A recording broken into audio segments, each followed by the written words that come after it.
Hello, I'm Aidan. And I'm Melody. Welcome to the Hobby Hearth podcast, where we discuss all things nerdcore and hobby related, from tabletop and video games to film and TV and everything in between. This is our second episode of our podcast. Last episode was an introduction to what the Hobby Hearth project is and who we are. Huge thank you goes out to all of you who watched our first episode. I think we were quite surprised at how many people we got viewing that. And a big thank you goes out to the 11 of you who subscribed. Quick fact check from Editor Ellie. We are now at 16 subscribers. Thank you very much for your support. And also a big thanks to our good friend Matt, Helm and Hive on Instagram for his lovely comment. Now, don't forget to like, share, subscribe, and ring the bell so you don't miss out on any future episodes. And we'll dive into today's episode. Sounds good.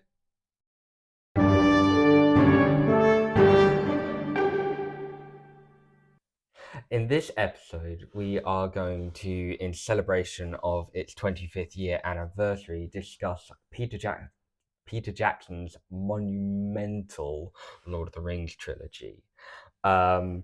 Now, we know that we can't fit everything to do with the trilogy in that in one episode, and not be here for the rest of the year, basically. Yeah. But consider this us dipping our toes into the vast world of Tolkien, and where we discuss our love of one of, if not the most iconic film trilogies of all time. We also won't be necessarily discussing things like the lore or the making of, as well as the books, because all of that just deserves their own kind of video and discussion. Tolkien is a just mammoth topic. Yeah. We're probably going to have multiple episodes. Yeah. Discussing Tolkien over the years, because it is so significant, and Tolkien is monumental, and even the Lord of the Rings trilogy as a film trilogy has huge amount of lore and just so much that we could cover. So this is very much just touching the surface. Exactly. Like we'll probably be covering each of the individual films in their own episodes at some point. I mean, for goodness sake, even characters on their own, like Gandalf or Tom Bombadil deserve a whole kind of topic episode. So it's like, as Elodie just said, it's very much surface level, just discussing our love of the film trilogy. Yeah. So today we are going to cover 5 topics. Our introduction to the world of Tolkien, the films, that is the trilogy, the characters and cast, the music, and the cultural significance of these films. I'm looking forward to it.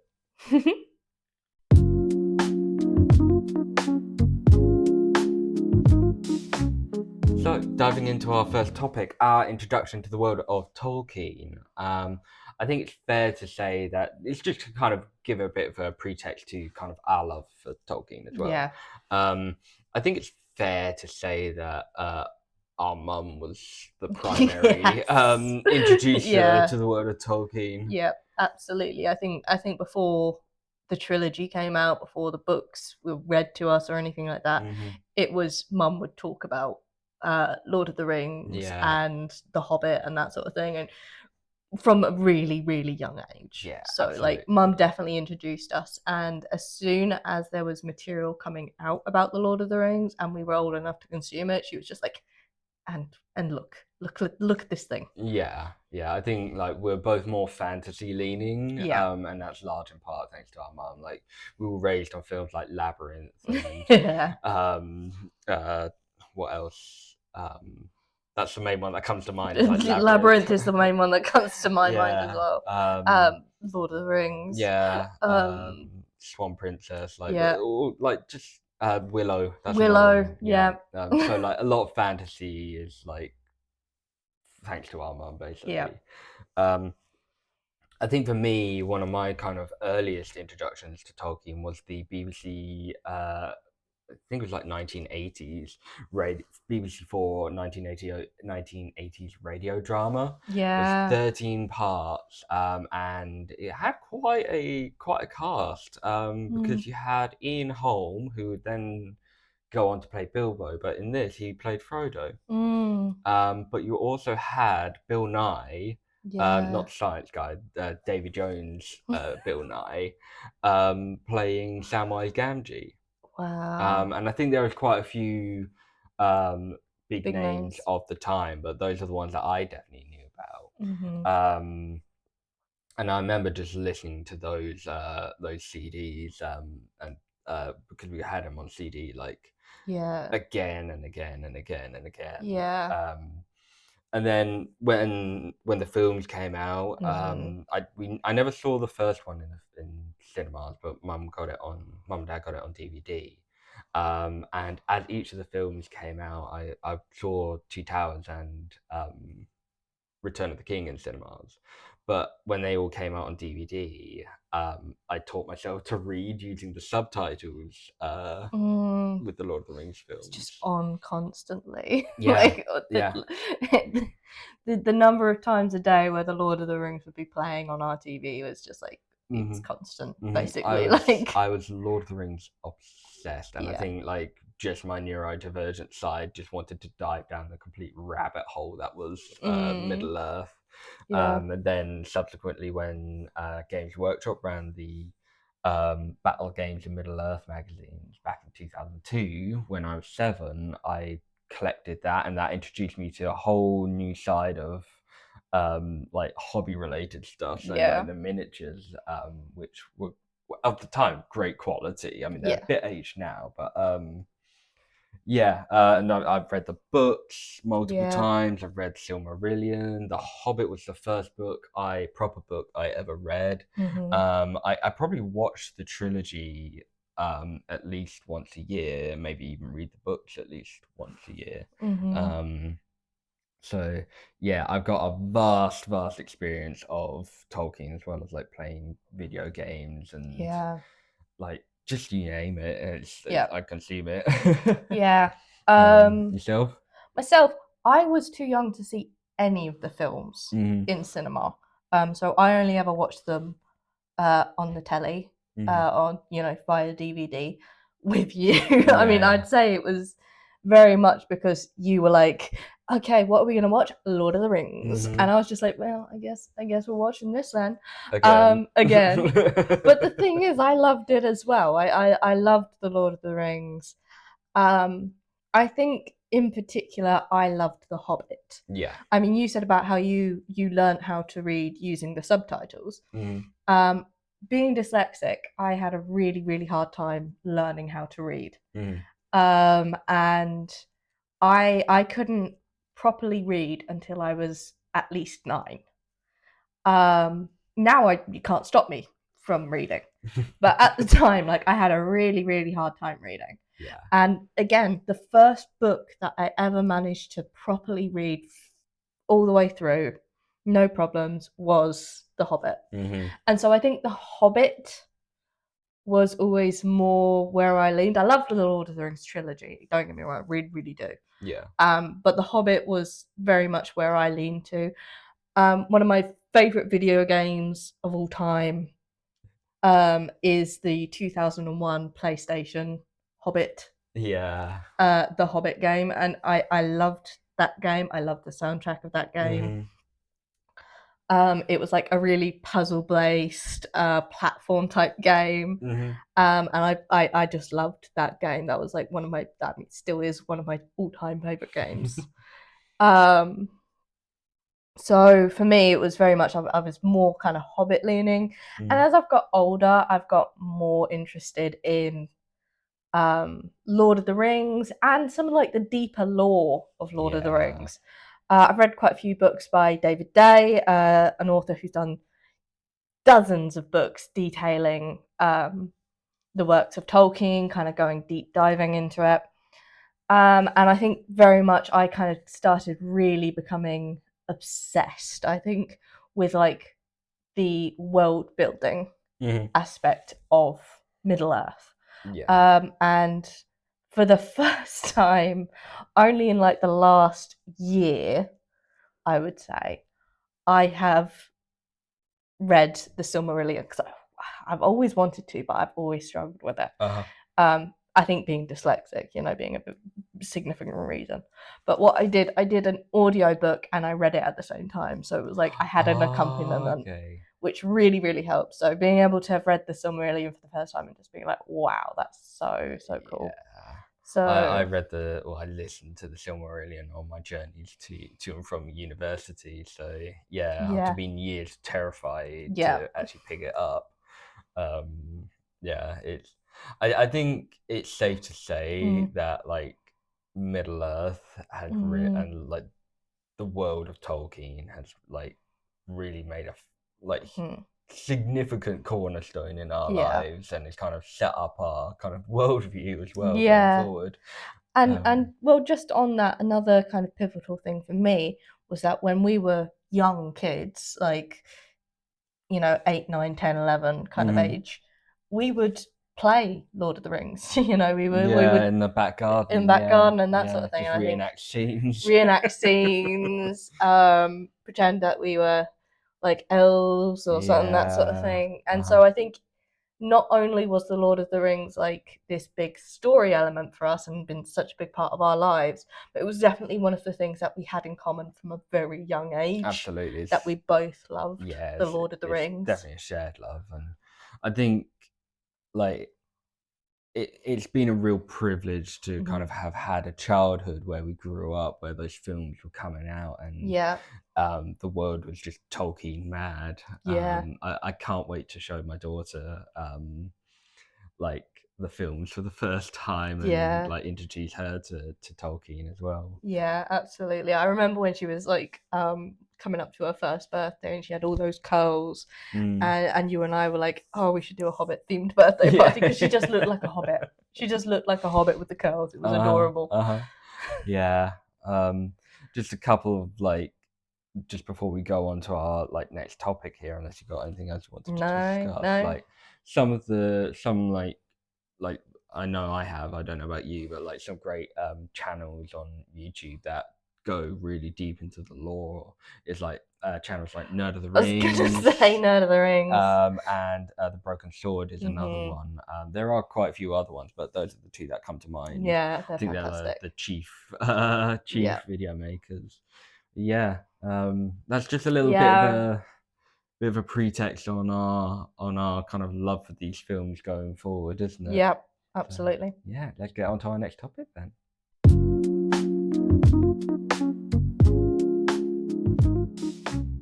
So, getting into our next topic, and this one's probably going to be a bit of a meaty one, we're going to talk about the film. So, we're probably going to talk about the general story, and then we'll probably cover each of the films individually, just go over things that, like our favourite scenes, moments, like messages, themes, like just what we love about like each of the films and such like that. Spoilers ahead if you haven't seen The Lord of the Rings, but let's be clear, the films have been out 25 years, the books have been out 70, so it's at your own caution, Yeah, exactly. We can't do like spoiler warnings forever, but I think if you're watching a podcast that's discussing about the Lord of the Rings films, it's obvious that we're going to be kind of diving into spoilers.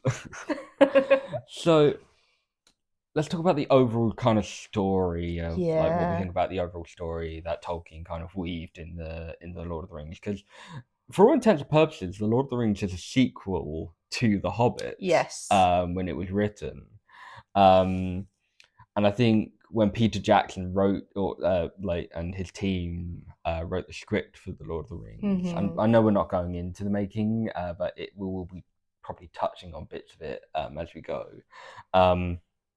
I think he had to kind of pick out the key moments from those books because they are dense. And like I think kind of the main kind of story is of like an unassuming hero, and it's a Mhm. tale as old as time. An unassuming hero goes on a quest to save the world. Really, Yeah. that's the long and short Yeah. of it. Yeah. Uh, meets a bunch of friends along the Yeah. way. Has some battles. Yeah, it's very, in terms of the overarching story, it very much follows, fantasy based storytelling Mhm, of, unassuming hero, companions mhm. gather, they go on this quest, Yeah, various conflicts ensue, yeah, including some interpersonal ones, very true. and then they go on and they save the world. Mhm. I think the thing that I love about The Lord of the Rings specifically, though, is the fact that it is the hobbits that Yeah. save the world. It is in a world that was so full of these peoples who were grand and powerful and extravagant, the elves, Mhm. the men, the dwarves, all these kind of very kind of like wizards, very powerful beings. It ended up being the little guy. Yeah. Um, I think we should just kind of just pause on or put a pin in that literally just a second here, because like we'd recently gone to see at the start of February in February 2026. yeah, Just kind of putting the year in because people might watch this back, but we went to see the films in like the extended trilogy back to back in cinemas, which was your yeah. first experience of actually seeing the films My first in. time seeing the films on Uh-huh. a big screen, and it was mad. It was fantastic. Yeah, we both took a lot of takeaways from that, and one of Yeah, yours was about how all of these big heroes. I'll let you say yeah, it. yeah. So in it really comes through in the extended edition as well. But in the extended edition, all these big, powerful beings, Gandalf says it, Galadriel says it, Elrond says it. They all kind of look at Hmm. Frodo and say, this is in the Fellowship specifically. Um, you're gonna have to do this on your own. Yeah, This is really important, and it's to be a ring bearer is to be alone. yeah, And at the very end of the Fellowship, in rocks up Samwise Gamgee, who basically says, "Yeah, but you're not gonna do it alone. You're gonna do it alone, but I'm gonna be there too." yeah. And I loved that juxtaposition Hmm. that they did. That sometimes people can see such importance and they kind of think that you have to have this big burden and you have to carry it. Yeah. But the mindset of hobbits is that no, we do this together. Yeah, and I think that really kind of culminates into that scene, like that scene towards the end where Yeah, Sam is like, "If I can't carry it for you, yeah, I will. But I can't carry it for you, but I can carry you." yeah. And it just shows that like you don't have to face things alone. No. And even if you have to bear it yourself, like Gandalf says it at the beginning, like I can't. I will help you um, bear this burden, Hmm. Frodo Baggins, as long as it's yours to bear. And I Yeah. think it's like even if you're the one carrying all the weight of the world on your shoulders, you have people propping your arms up for like to help you Hmm. out. And I think it is beautiful storytelling. Yeah. I think it's no kind of secret that, and I think a lot of fantasy authors will admit this, that Tolkien is the godfather of fantasy Yeah.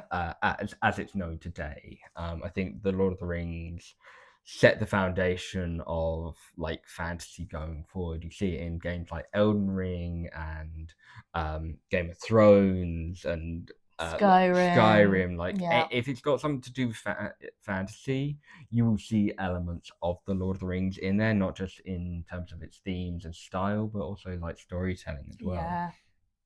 Um, yeah, I think like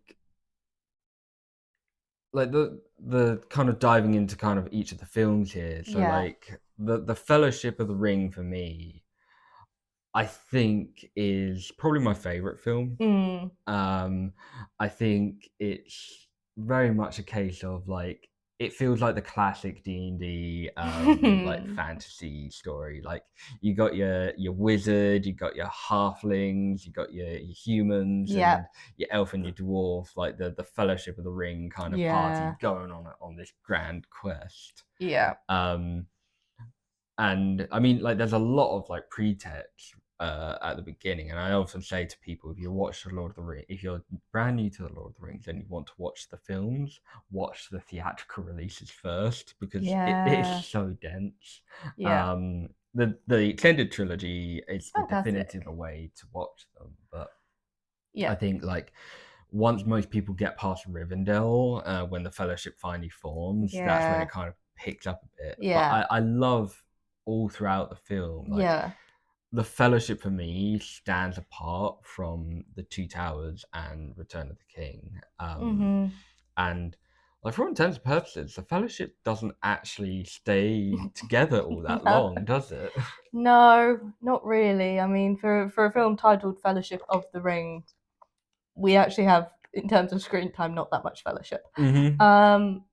But I feel like that story of the Fellowship really lends itself to the overarching theme of this idea that you don't have to do it alone. Yeah. And there was something like with the Council of Elrond, um, where everyone kind of came together. That scene where, you know, you have my bow, you have my axe, you have my sword. Yeah. And you know, Merry and Pippin come flying out, and they're like, "Well, we're coming too." And Yeah. Yeah. you know, Hugo Weaving's face in that scene, where he's like, "What?" You know, that's one of my favorite bits. I think they did the Council of Elrond in the Fellowship of the Rings so well, because Yeah. it is a very heavy exposition. Well, the book in the books, it's quite a few Yeah, like few pages long. It's very it's very yeah, dense, yeah, and yeah. like they had to do what they can to cut it Yeah. down a bit. I mean, the Um, whole of the Fellowship of the Ring for what was effectively an exposition heavy film, mhm. they did it very, very well. That prologue scene, where they kind of gave all the backstory very In effectively. 7 minutes. Yeah, 7 minutes in a backstory was phenomenal. Hmm. Having the characters like Bilbo and showing how his relationship with the ring Yeah. was so kind of toxic is the word I'm that's Yeah. coming No. to No. No. mind. But That's you right. know, his obsession with the ring, showing that really early on to show that oh, the ring's really not good. Yeah. You know, they did a lot of show and not tell. Yeah. And then, like as I say, the Council of Elrond being one of the scenes that I think is most well done Hmm. in the Fellowship because it is such an exposition heavy. It is that moment where they go, okay, let's go and you know, destroy the ring. Yeah. Yeah. I. And it is just so beautifully done with the whole kind of the moment that Frodo says, I will take the ring, Hmm. and Gandalf's face falls. Yeah. You just It's see like his heart breaking. Yeah. and yet Absolutely. he knows it's got It's to got to be be Frodo Frodo. Yeah. because everyone else is misbehaving. I think. It shows how all these big and powerful beings, the men, the elves, the dwarves, they're all arguing, Uh they're huh. misbehaving, Uh huh. and it's the Hobbit that's like, well, we got a job and we're gonna do it. Yeah. Exactly. Um. Just kind of jumping on a couple of things here. I don't think throughout the entire trilogy there was not a moment where like any of the characters didn't get the right amount of screen time. It felt like Mhm. everyone got a good amount of screen time to develop their character. Mhm. Even the likes of like Sauron, Mm. who doesn't get that much screen time, but you get the kind of even if he's not on screen, they're talking about him, and you kind of get that kind of like oh, this guy's got like there's this dread around this guy. Like Yeah. if this guy wins, we're screwed. Yeah. Um, and like they like the prologue, I honestly think that's like one of the perfect prologues you could have to a film, because you see Sauron at what is effectively his peak. Yeah. And then like later on you see him kind of like as this like lidless eye, Yeah. just ready to kind of Yeah. like, it's horrifying. Yeah. And then throw into the likes of like the ring wraiths and the orcs, and goblins and the Balrog, and you're like, if this is what this guy is like allied with and can Yeah. create, like that's you can see why this is such a daunting task. Yeah. And just to kind of also kind of go on a different tangent here, I think the set pieces in the Fellowship are some of my favorite. I love Rivendell. I want to live at Rivendell. And I I love love the Shire. I want to live in the Shire. yeah. I love the kind of like all of the scenes in Rivendell, and I know you love all the Yeah. scenes in Hobbiton. Yeah. But like Rivendell, Hobbiton, Bree,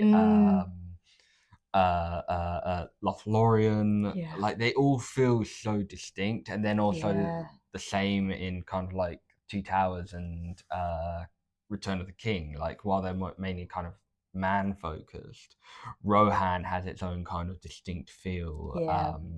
Gondor has its own kind of distinct feel, and I think the films just did that wonderfully, like showing the different cultures. Yeah.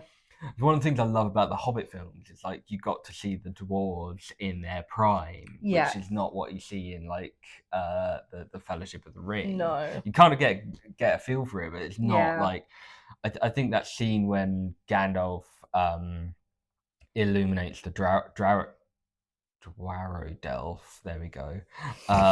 Good job. The dwarven city. Yeah. And he's like, let's cast a little bit more light, and how the music swells, and you see the kind of pillars of that Yeah. dwarven city. You kind of like you understand like the dwarves had it back in the Yeah. day, but like you can Yeah. see where it's kind of fallen into ruin. Yeah. Like then you throw in a different curveball and you see like Isengard going from like this beautiful lush like area Yeah. into this like cavernous pits of industry. Yeah. And again, just the way that kind of, and I want to touch on this on the Isengard theme later on, but just kind of seeing like Treebeard's quote of like Saruman has a mind of metal and wheels, and you can see that physically. Yeah. And the kind of I don't want to really use this word, but like the rape of Isengard is so well done, and just seeing like the Uruks being like spawned and all of that just shows how depraved Saruman really became. Yes. It really shows his descent, I think, into you know, industry and evil. You know. And how quick it was. Yeah. You know, it was, you know, as long as he needed to keep the facade, you know, he did. But the moment he could let it drop, it was like that, and you know, he was ready and willing to just set fire to it all. And I think it's a real testament to greed. Like I feel when I think about Saruman as a character, very much his whole thing represents greed. Absolutely. You know, a greed for power. Yeah, and that's kind of like, I mean, we'll get on to like characters and Yeah. cast in a minute, but in a couple of minutes. But like, I think that's the real kind of core of kind of the of Tolkien's work. And I know a lot like there's that classic line of Tolkien hates allegory, but you can't stop other people from making allegory out of out of that work. But I think the real core of Tolkien's work is that kind of greed and industry versus nature and kind of peace and grow and community. And like Tolkien grew up in a world where industry was taking over the nature that he loved. And I think Peter Jackson, particularly with that scene in the Fellowship, very much articulated that. Yeah, which scene? When Saruman is pulling down trees, and Yeah. Yeah. he's so ready to let it burn, and then it's juxtaposed to scenes of Hobbiton. Yeah, absolutely. Yeah, and I think that's one of my favorite things. What would you say is your favorite scene from the Fellowship of the Ring? Oh gosh, there's so many. I think one of my favorite scenes is actually they've got a cave troll. They have a cave troll. They have a cave troll. It's the fight in Balin's tomb. Yeah. It's and the whole of Moria Yeah. is, I think, for me, an iconic part of the Fellowship of the Rings. Like from that going into it to the tomb battle to encountering the Balrog is just fantastic. I think that's the Bridge of Khazad-dûm. Yes. I love that whole kind of selection of scenes, I think. Yeah. I think I'm kind of right there with you on that. Like a couple of like my favorite scenes are probably like the gathering of the Fellowship of the Ring. I love Weathertop as well. And You've always loved Weathertop. To be honest, the whole kind of pursuit of the Black Riders is one of my favorite scenes. Not favorite scenes, but favorite kind of parts of not just the films but of the books as well, because they're so creepy in the books. And like seeing the Nazgul kind of like that scene where Arwen is riding like just blitzing down this kind of field, and then you see the 9 Black Riders just kind of pursuing her, like, and it's just like the music and at that point as well. And again, we'll get onto the score in a bit, but like Howard Shore really kind of sold moments like that. But as for my my favorite scene, I think for me it's that scene right at the end, and it's kind of 2 scenes in one really, because it's when Aragorn, Legolas, and Gimli go after Merry and Pippin to save some orc. Yeah, to go save Merry and Pippin, and then you cut over to Sam and Frodo, who are like set to go on this journey, and like Frodo saying, "I hope the others will be okay," and Sam's like, "Strider will look after them." I think it's such a beautiful kind of like. I know that it kind of doesn't really end on a cliffhanger, but it does kind of make the film kind of, you can watch it on its own. And like just to kind of like go off from when like Sam and Frodo are walking down into the Emmenmuil.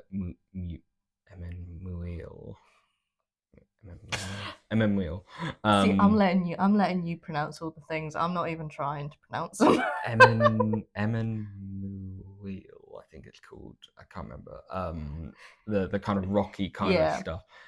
Seeing them walking down into that, and then it kind of fades to black, and you kind of have the music going in goes into the credits, and it just like gives you a bit of a swell of emotion.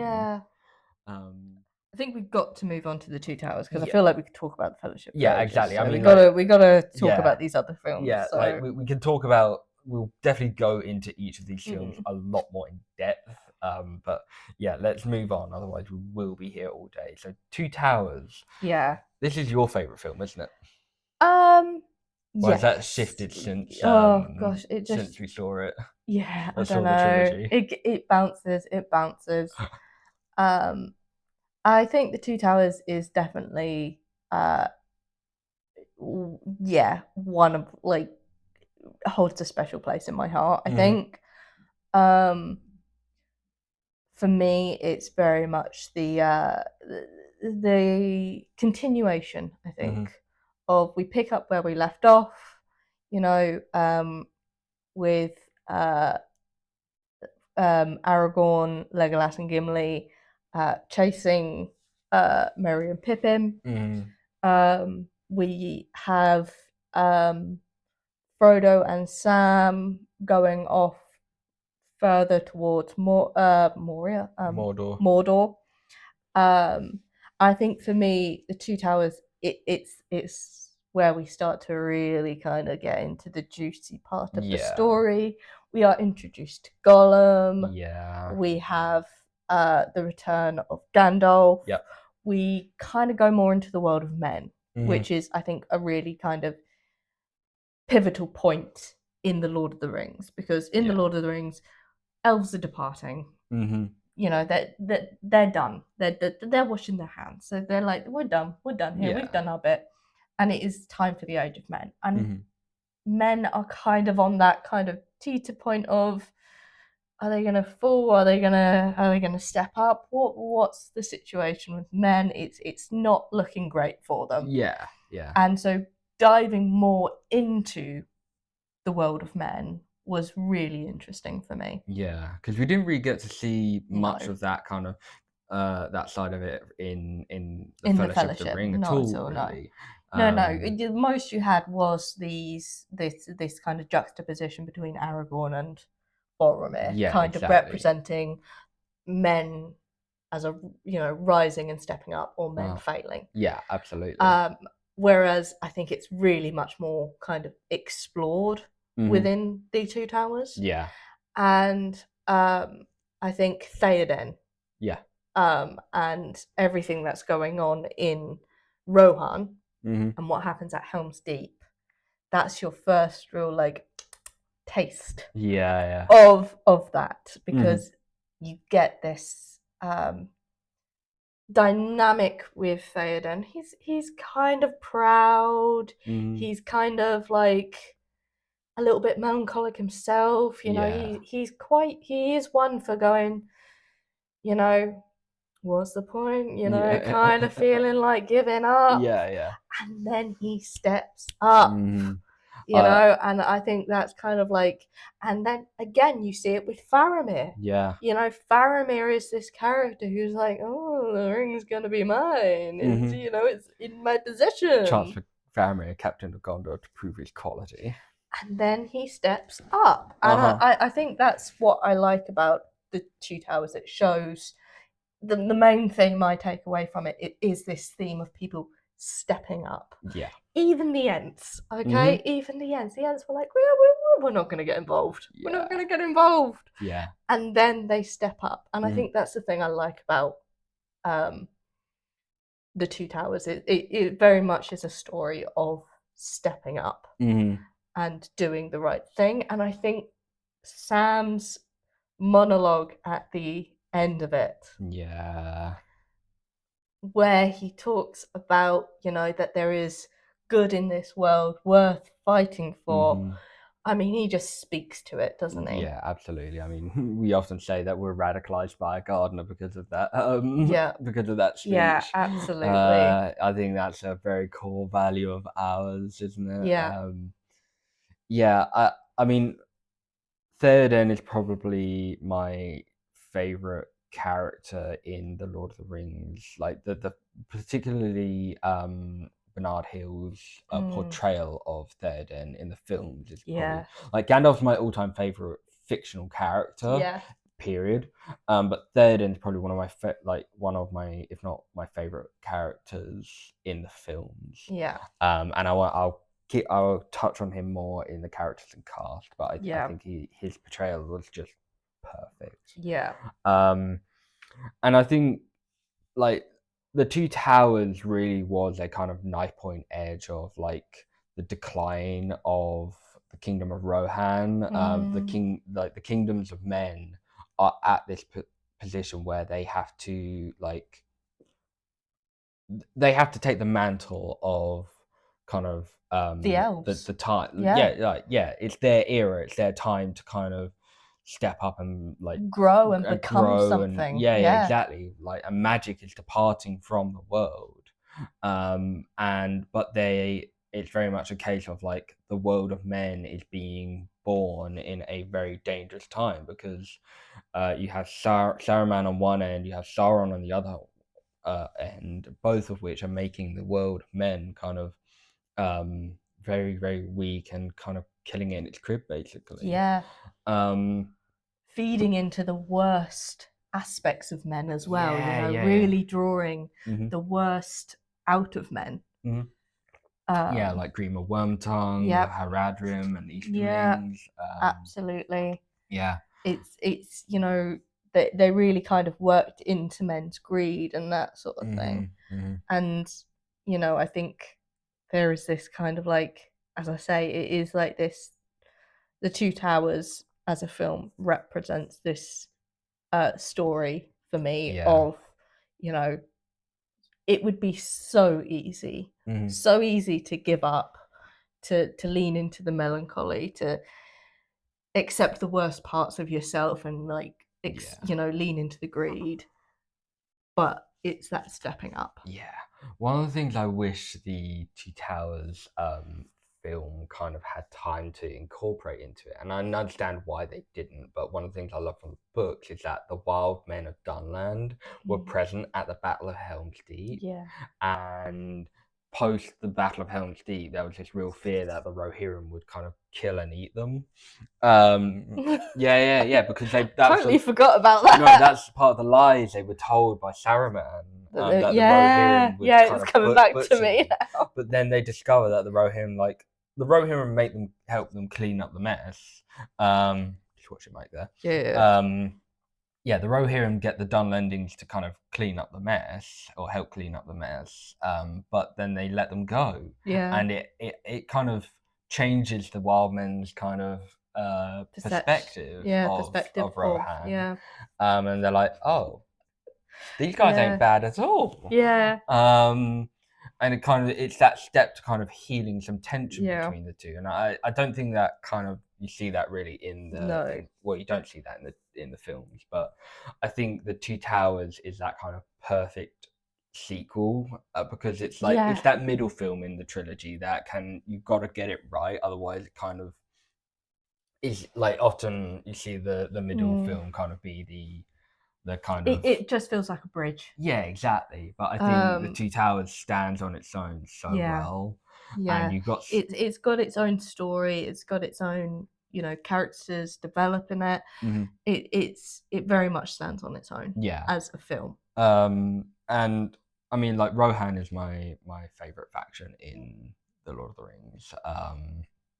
And like seeing Edoras, and then Helm's Deep, and kind of the Rohirrim, kind of like that charge that Éomer and Gandalf does at the end of the Battle of Helm's Deep, is probably one of my favorite scenes in that film. I love the entire Battle of Helm's Deep. I think I find it hilarious that that's kind of the standard of night that is expected from night battles. Yes. And when Game of Thrones did their night battle at the in the very Battle last of season. Winterhold. Winterfell. And it was like, I can't see. Yeah. And I think someone said, like, I read online somewhere, like, when the lighting director was like asked, where's the light coming from? Like, with the Lord of the Rings, like, where's the light in the night coming from? And he says, the same place the music is. And it's really perfect. Like, the Lord of the Rings, like, has a wonderful way of just suspending your disbelief.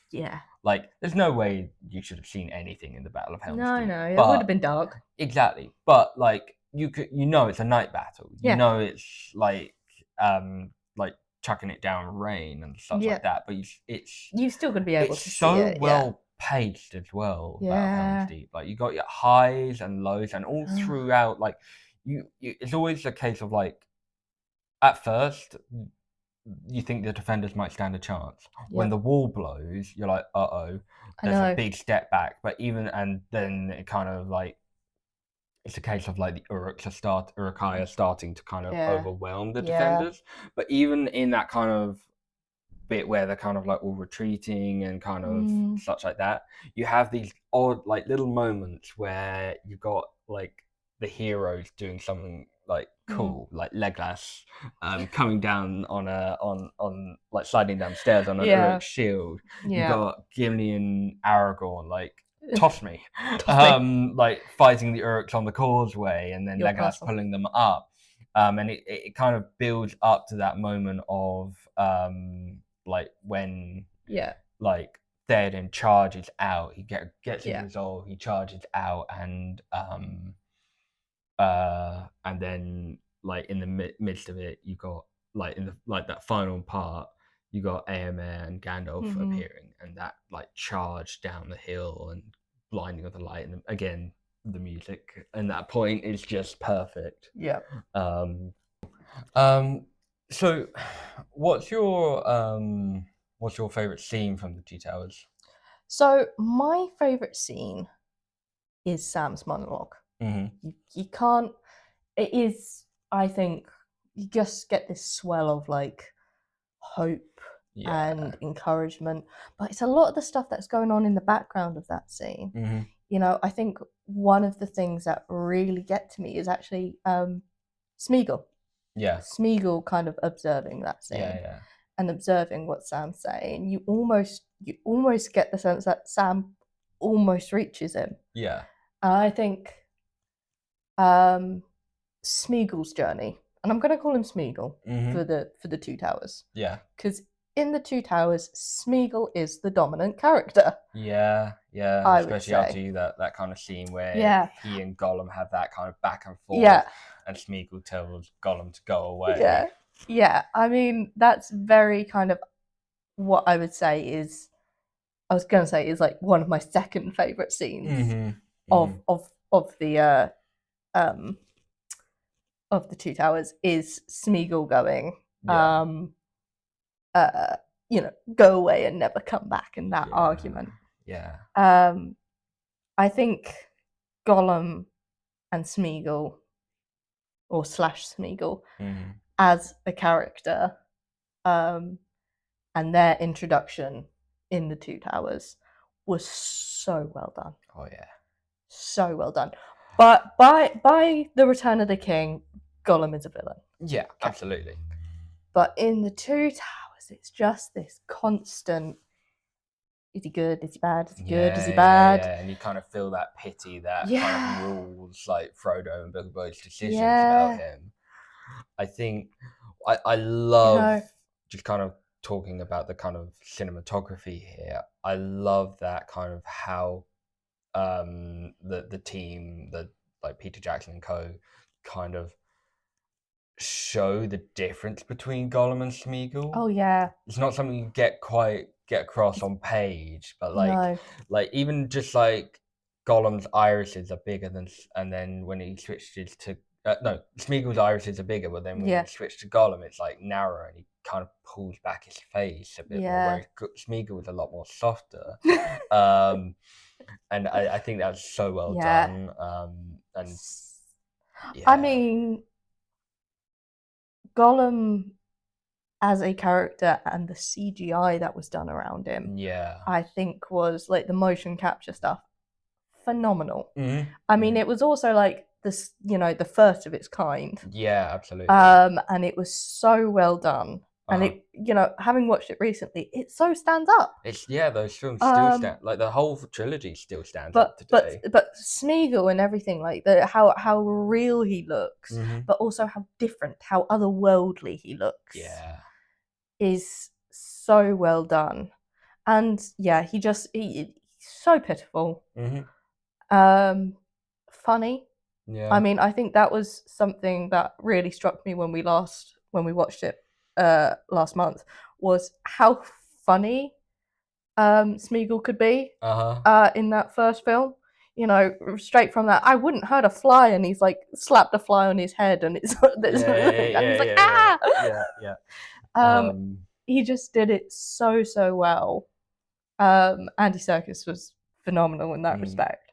But Gollum's story in the Two Towers is so tragic as well. It's really quite a pitiful story. Yeah, and then you combine that with the kind of backstory prologue in the Return of the King about Yeah. Smeagol, how he got the ring and such like that. Yeah. Like, I think like they really kind of portrayed the tragedy of Smeagol Yeah. to a T. Yeah.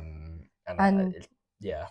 and then you kind of throw on top of that the fact that, Frodo is so desperate to save Smeagol, because if Smeagol can come back from it, so can he. Yeah. Whereas Sam's like a little bit more like cynical of, no, he's too far gone.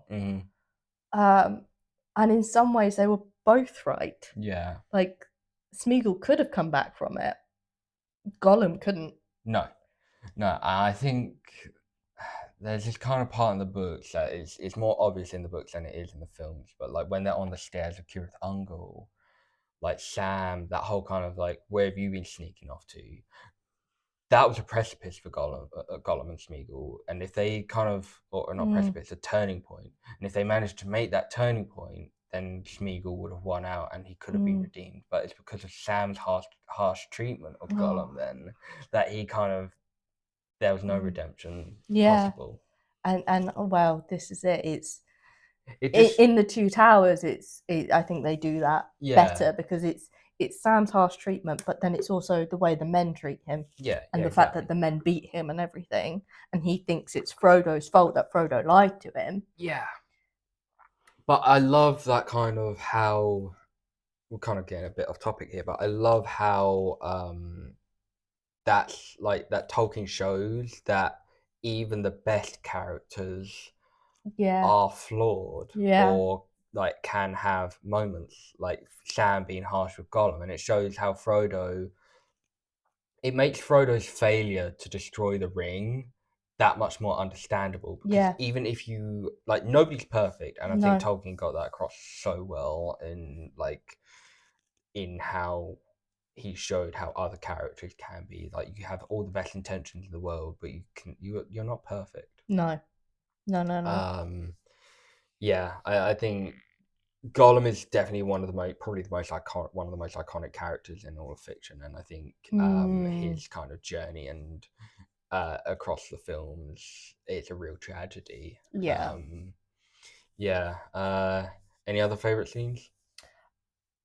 The March of the Ents. Yeah, that is my favorite scene, and that's one of my favorite scenes in the books as well. It is just phenomenal. Yeah, absolutely. There's almost like this real rush of like, whoa, excitement and hope that comes from that not necessarily hope, but like defiance, that I really love about that scene. And the fact that the Ents who are not hasty just make this split decision of, no, we are going to stand up to this injustice. And then they do, and it is so cool. And all those Ents emerging from the tree line, and then they're doing that slow march down. Phenomenal. And then he's going to see him let him rip into Isengard later on. Fantastic. There's something about an ancient power being roused to action. That is just a bread and butter for me. I love seeing scenes like and hearing stories of things like that. It's like, as you say, it is bread and butter.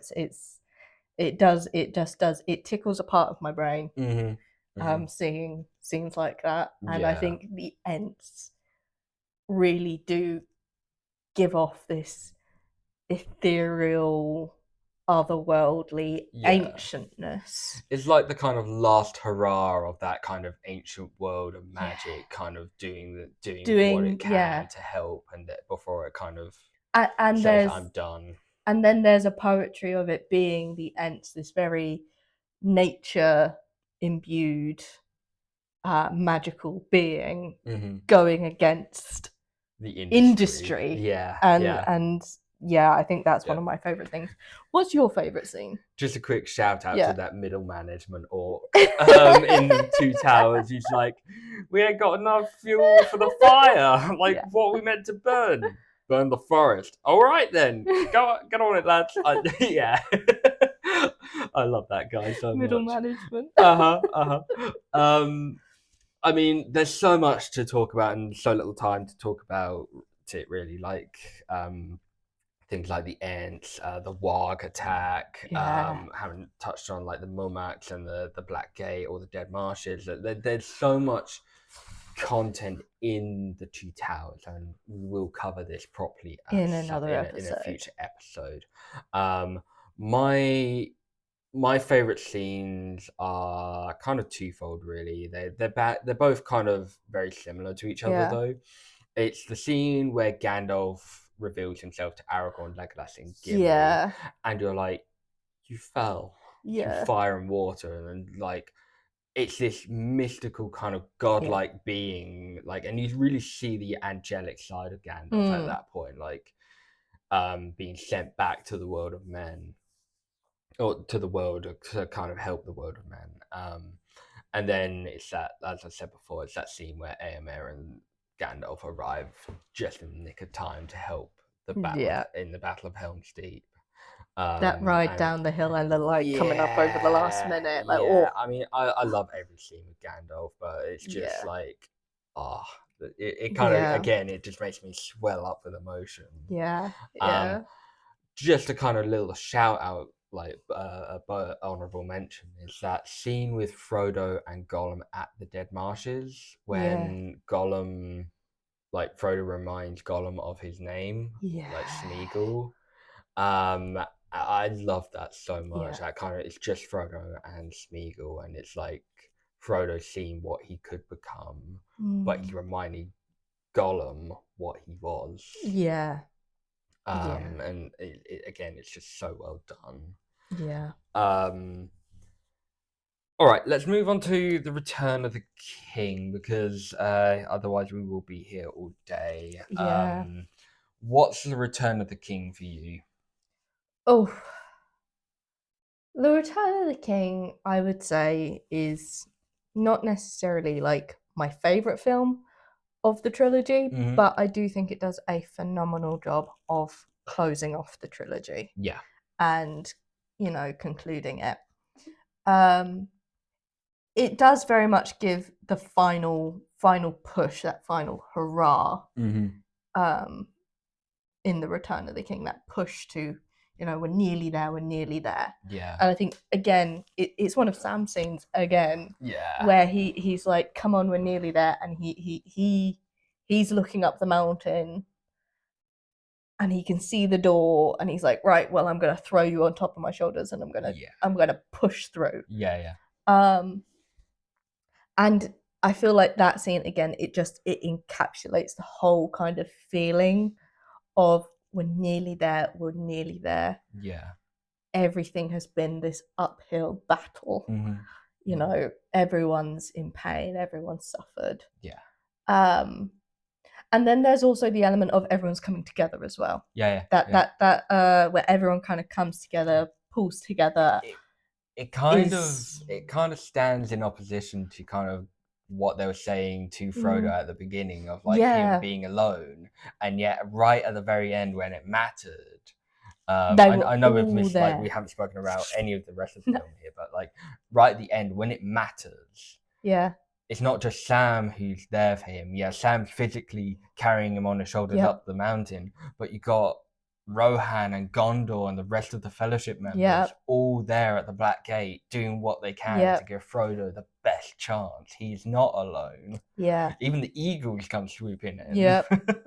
Absolutely. And it's not just that, you've kind of got this undercurrent of elvish magic that's kind of coming in and helping. You've got I think one of my most favorite friendships from the films is that friendship between Gimli and Legolas, and that bit where they're like, how do you feel standing side by side with a friend? It's, I think, so much of what that film represents. It's that coming together. Yeah, absolutely. Regardless of what might differentiate you. And you've almost got the same thing with Gondor and Rohan, Rohan's like, why should we help Gondor, Yeah. And then, like, the minute Gondor says, we need help, they're like, okay, we got you. Yeah, that was very much a case of, like, Theoden, like, come on, swallow your pride, man. And he's like, yeah, no, that was a bit of a silly thing for me to say. Yeah. But it is this kind of coming together aspect of the film that I like the most about. Yeah. And that kind of final result, that final push. Yeah, absolutely. That I love from The Return of the King. Mm-hmm. And Aragorn coming into his own in that film. Yeah, I mean, we haven't really spoken much about Aragorn, and no. I know we keep saying we're going to touch on characters and cast in a minute, but I think we're kind of jumping around a bit as these things go. But I think Aragorn's journey overall, like he's different. There's a lot of difference between book Aragorn and film Aragorn. Like book Aragorn's like he knows he's going to be king. He's going to prepare to be king, and this is the journey he wants to go on because he wants to marry Arwen. Yeah. And Elrond has said you've got to be king of Gondor and Arnor if you want to marry my daughter. Yeah. So Aragorn in the book is very much knows what he wants to do and such, but he's not arrogant about it. He's ready to I'm gonna do it. Yeah, he's like, I'm gonna do it. Whereas film Aragorn, they took the decision to kind of make him the reluctant kind of like outcast, I guess. Yeah. Like it was interesting. It was interesting, and it was well done. Yeah, and then to see him finally accept that responsibility. Yeah.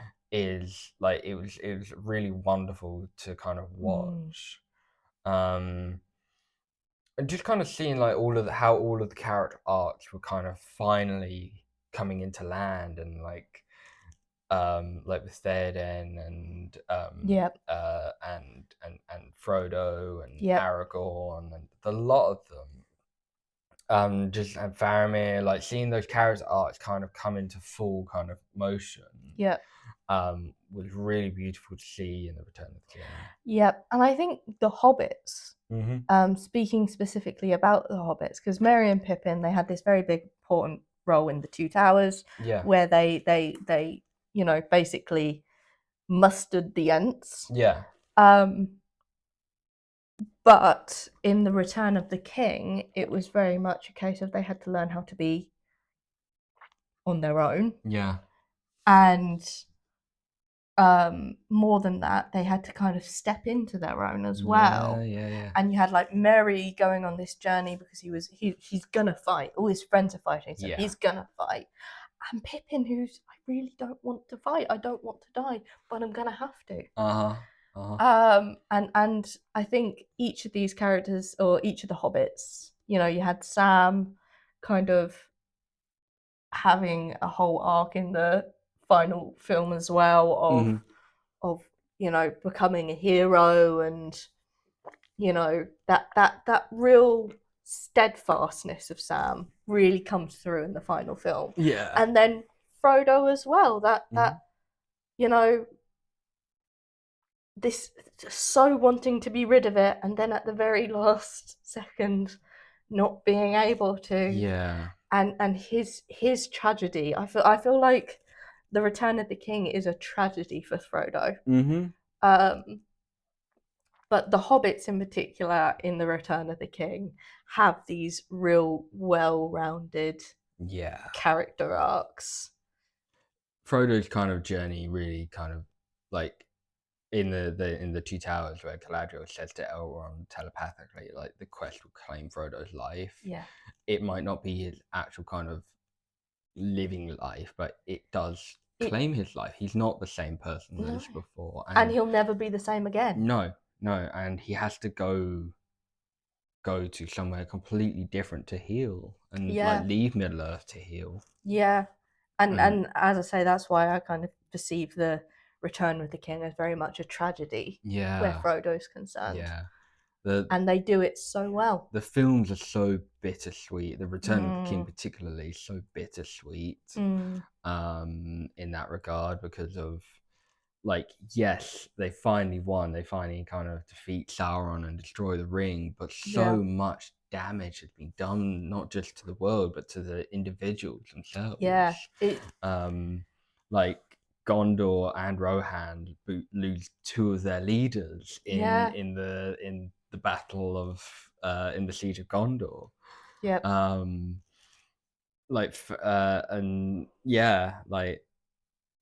Frodo is so scarred from it all, but then Merry and Pippin, that's why in the books they're scouring the Shire. Merry and Pippin and Sam to some extent take that kind of leadership role.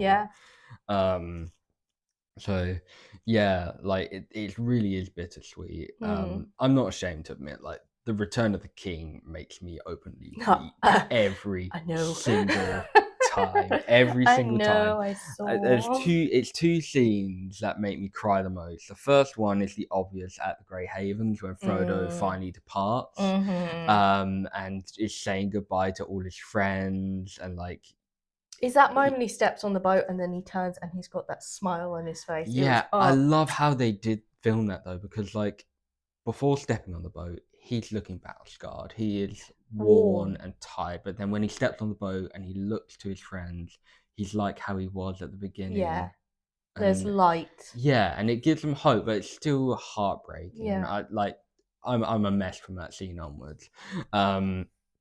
The other one is just a little bit earlier, is that scene where Aragorn says, "You bow to no one." Yeah. And the way the Shire theme just swells when everyone is bowing down, it's just really emotional for me. It makes me just cry. Yeah, absolutely. The Return of the King has got so much in it.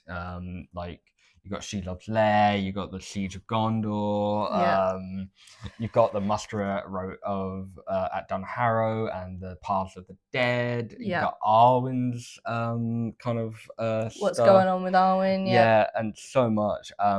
Again, we're gonna have to talk about this more in depth at another time. Yeah. But what is your favourite scenes from The Return of the King? So, favourite scenes in The Return of the King, in no particular order, are the scene where Pippin lights the beacons, and then it's beacon, and they light up all in a sequence, and Pippin's face as he realizes he's standing on top of fire is so funny. That's hot. Yeah, but then that kind of sequence of these beacons being lit, and Aragorn seeing it and then taking off. Yeah, fantastic, absolutely fantastic. But then when you, that's honestly one of my favorite scenes. Then I would say also the scene where Aragorn says, "You bow to no one." Yeah, is just really beautifully done. Their return to the Shire, specifically that bit where they're all in the Green Dragon, and then they just clonk glasses. Yeah, it's just it's so, we've been through a lot. We've got each other's back, and then Sam goes, "Make a move on, Rosie." And it's just you know what? I've faced worse. I faced a child of a world-eating monster, not that he knew, a little gardening hobbit. Gandalf's whole plan hinged on a little gardener of a hobbit defeating the the spider daughter of a world-eating entity, or the humor of that is not lost on me whatsoever. It's great. Shelob being the child of Ungoliant, and Sam with his little sword, Sam, the son of Gaffer. with his little sword and elvish flashlight. Yeah.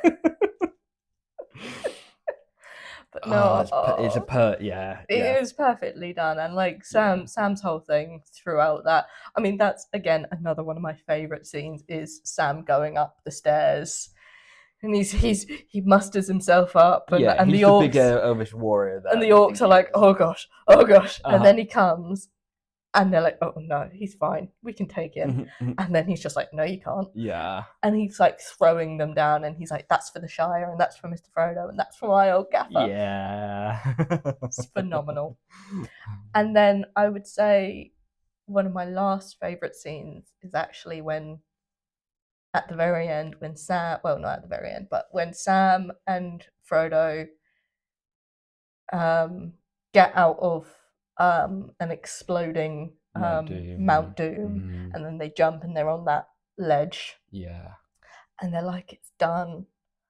And they have this moment where they're kind of reconciling with the fact that they're doomed.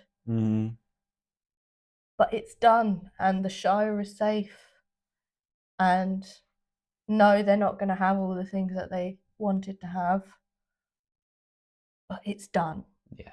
And I think that scene is so beautiful. And so tragic. Yeah. And then, little do they know they're going to get saved. Yeah. But it is, I think it is just that kind of, they're reconciling their fate with what they've achieved. And there's like this mix of relief and sadness. And I think it's gorgeous. You kind of see them building up to that throughout the film as well, because like Sam is initially like, I've rationed it enough, like their food enough for the return journey. And then it's mainly Sam really, but then Sam is like eventually kind of like, I don't think there's going to be a return journey. No. And then at the very end, kind of saying, I would have married Rosie Cotton. And, yeah. That kind of, he lets himself grieve for the life he could have had. Yeah, exactly. Yeah. And then them saying, I'm glad, or Frodo saying, I'm glad I'm here with you. I think there's this kind of this beauty in their friendship in that moment as well. They take comfort in each other. Absolutely. And I love that. Yeah. Absolutely. Yeah. Any other kind of favorite scenes, or is that kind of? Yeah, I think those are the top ones. That's the top ones. Yeah. Okay. What about you? Without any kind of hesitation, my all-time favorite scene from the Lord of the Rings trilogy is the ride of the Rohirrim at the Battle of Pelennor Fields. I will always, even when I'm just listening to the music on my MP3 player, I will always get a sense of hype around that. Yeah. And the scene itself, like hearing the horns as they're arriving and then kind of cresting the hill as the sun is rising. Theoden's speech, the cries of death. Yeah. Like knowing that they are might not survive this, but they are willing to face death nonetheless. And then just the charge of the Rohirrim, and I'm kind of going to speak of the score in a minute here, but I watched a great video of like how Howard Shore utilized the Rohan theme, and that all up until that point, like the theme, when the theme plays, there's a point where it kind of gets to a moment and then it just kind of falters, and that shows like Theoden's kind of like doubts about himself and like the frailty of Rohan and such. But then, and it does kind of build up every now and then, but there's always that point where it kind of just falters a little bit. And you'll hear that most in when he kind of like recovers, like pulls his sword and like after Gandalf exercises Saruman. But in that moment, when the ride of the Rohirrim finally happens, it builds and builds and builds, and then at the moment where it usually falters, it bursts, and you have that beautiful kind of like build, like release of Rohan in its prime, basically. Yeah. And it's cinematography wise, it works in the scene as well, because it is this big horde of Rohan all together. But you see, and that charge, and you see Theoden kind of leading the charge, and like if you've read the books, Theoden's the one who's leading the charge, and like when it's got that kind of whole like overhead view of the all of Yeah. the riders riding forward, you can see Theoden on Snowmane Yeah. leading that charge. Yeah. And it's just an absolutely Yeah. incredibly shot scene. I Yeah. would argue that it is better than the portal scene from Avengers Endgame, which is the Wow. only other Yeah. time I kind of felt like, wow, I'm Yeah. excited here. Yeah. Like, I want to be a Rohirrim at that point. Yeah. Like, watching it, Yeah. having kind of watched it yourself on the big screen, like, I think the thing that struck me that I've never felt before, because I'd never watched it on the big screen, it was the sound of the hooves, the horse hooves. yeah. You know, it was thundering, Yeah, and you it was feel it. you felt it, and it was like woof. Like, it was so good. Yeah. But yeah, no, seeing it on the big screen for the first time was like, whoa, like incredible. It's definitely one of those cases of like, if you can see it, if you get the chance to see it on the big screen, go for it, because it is worth it. So yeah, that's my all-time favorite scene. Yeah. In the entire trilogy. Other kind of like little scenes is like Gandalf and Pippin's moment, Yeah. like of White Shores, and like Yeah. death is not the end. Yeah. And then obviously the everything like post Mount Doom, basically. Yeah. Like you bow to no one. Like Yeah. all of that is amazing. One umbrage I have with the films. One umbrage I have with the films that could have been resolved in that very final scene, or in one of the very final scenes. You know, when Frodo wakes up in his bed. Okay, Frodo and Legolas don't say a word to each other. Yeah, no, Frodo doesn't know Legolas's name. The fact that he never, I mean, Legolas actually speaks to Frodo. He says, "You have my bow," but Frodo doesn't say a word to Legolas. Nope. And in that final bit where all the Fellowship are together, it looks so awkward sometimes when you rewatch it. When you rewatch it and you have that kind of like, oh, they, you know, he never actually speaks to Legolas. It just like it looks as if he's forgotten his name, or and he's too embarrassed now to ask. Yeah, like I've known you too long now. Oh, it's so good. Another favorite scene of mine is the when the Mumakil arrive. Oh yeah. And the absolute brass balls of Theoden to not just do the charge once, but to try to go ahead and do it a second time is perfect. And I love the Mumakil in the Battle of Palanga's. Yeah, I think the Return of the King just really culminates a perfect ending to a perfect trilogy. Yeah, absolutely. I don't think we could get even the books make me cry. Like, yeah. All right. Well, that was a very meaty second topic, and we've still got a little bit to go, but hopefully the rest won't be as long as this one. We've gone through the real meat and potatoes of this episode. Potatoes. I mean, yeah, the amount of memes, like the take of the hobbits to Isengard. Can't get over that. Yeah. Like and quotes like "You shall not pass." So many like memorable quotes. Yeah. Yeah. But no. Yeah. So we've got through the big meaty bit, which is actually talking about the films themselves. Yeah.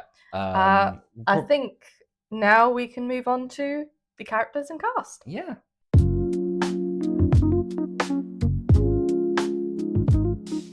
So let's get on to our next topic, characters and cast. So kick off, we'll probably be quite quick over this bit, being as we've spoken a lot about characters already. Yeah. And we'll probably won't cover some of them, being as we've already spoken about them. But let's kick off with your favourite character. Okay, so I think my favourite character, probably of all time in books and in the TV, in the films, is Samwise Gamgee. That's fair. I think he is phenomenal. The character of Sam, I think he captures this softness, but with resolve as well. I mean, Sam's not always the best character. Like, his treatment of Gollum is is kind of, he's very harsh with Gollum. Yeah. I think that comes from a place of protectiveness, though. For real. And I don't think Sam's always the most gracious of characters. No. He was not very gracious about Boromir. At least in the films, he wasn't. Yeah. He was not very gracious about Smeagol, but his loyalty, his steadfastness, and his softness, his love of just so many small things, of his garden and of his cooking, of just a small, gentle life. Yeah. And the fact is that he went on this quest not because he had any particular sense of right or wrong. I think this is it. Frodo went on the quest because it was the right thing to do. Yeah. And he had to save the Shire and he had to save the world.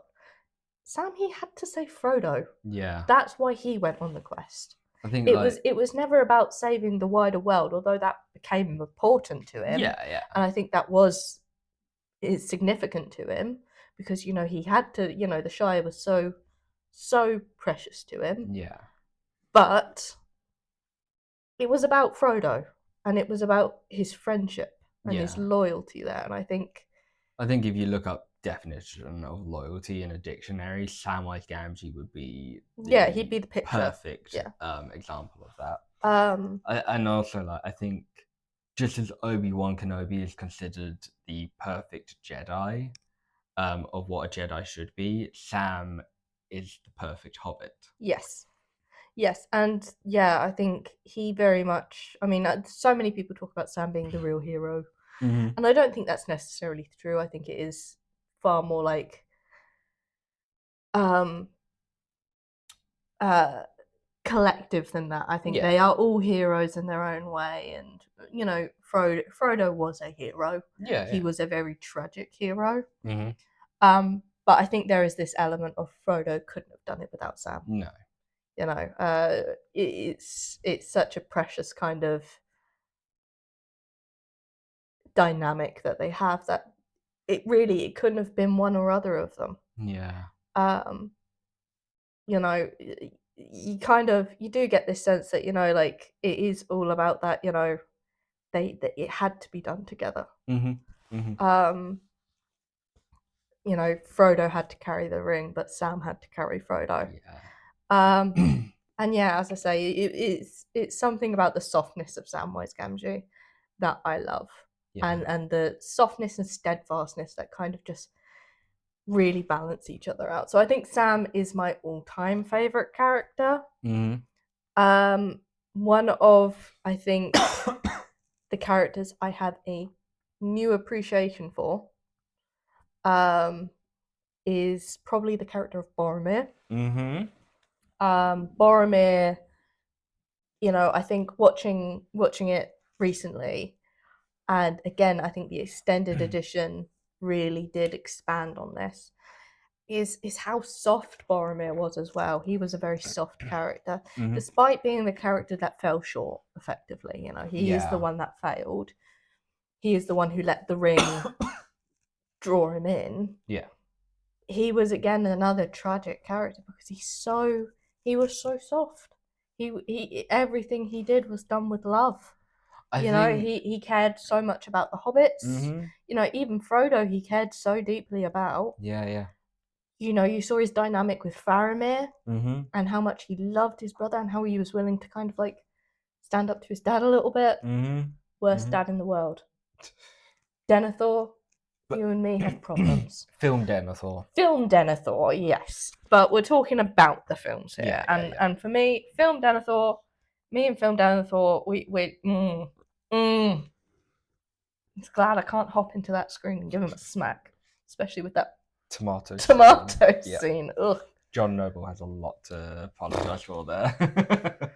I mean, just going back to Boromir there, like even in Balin's tomb when Gimli's grieving, Boromir's the one who lays his hand on his shoulder. So I love that scene.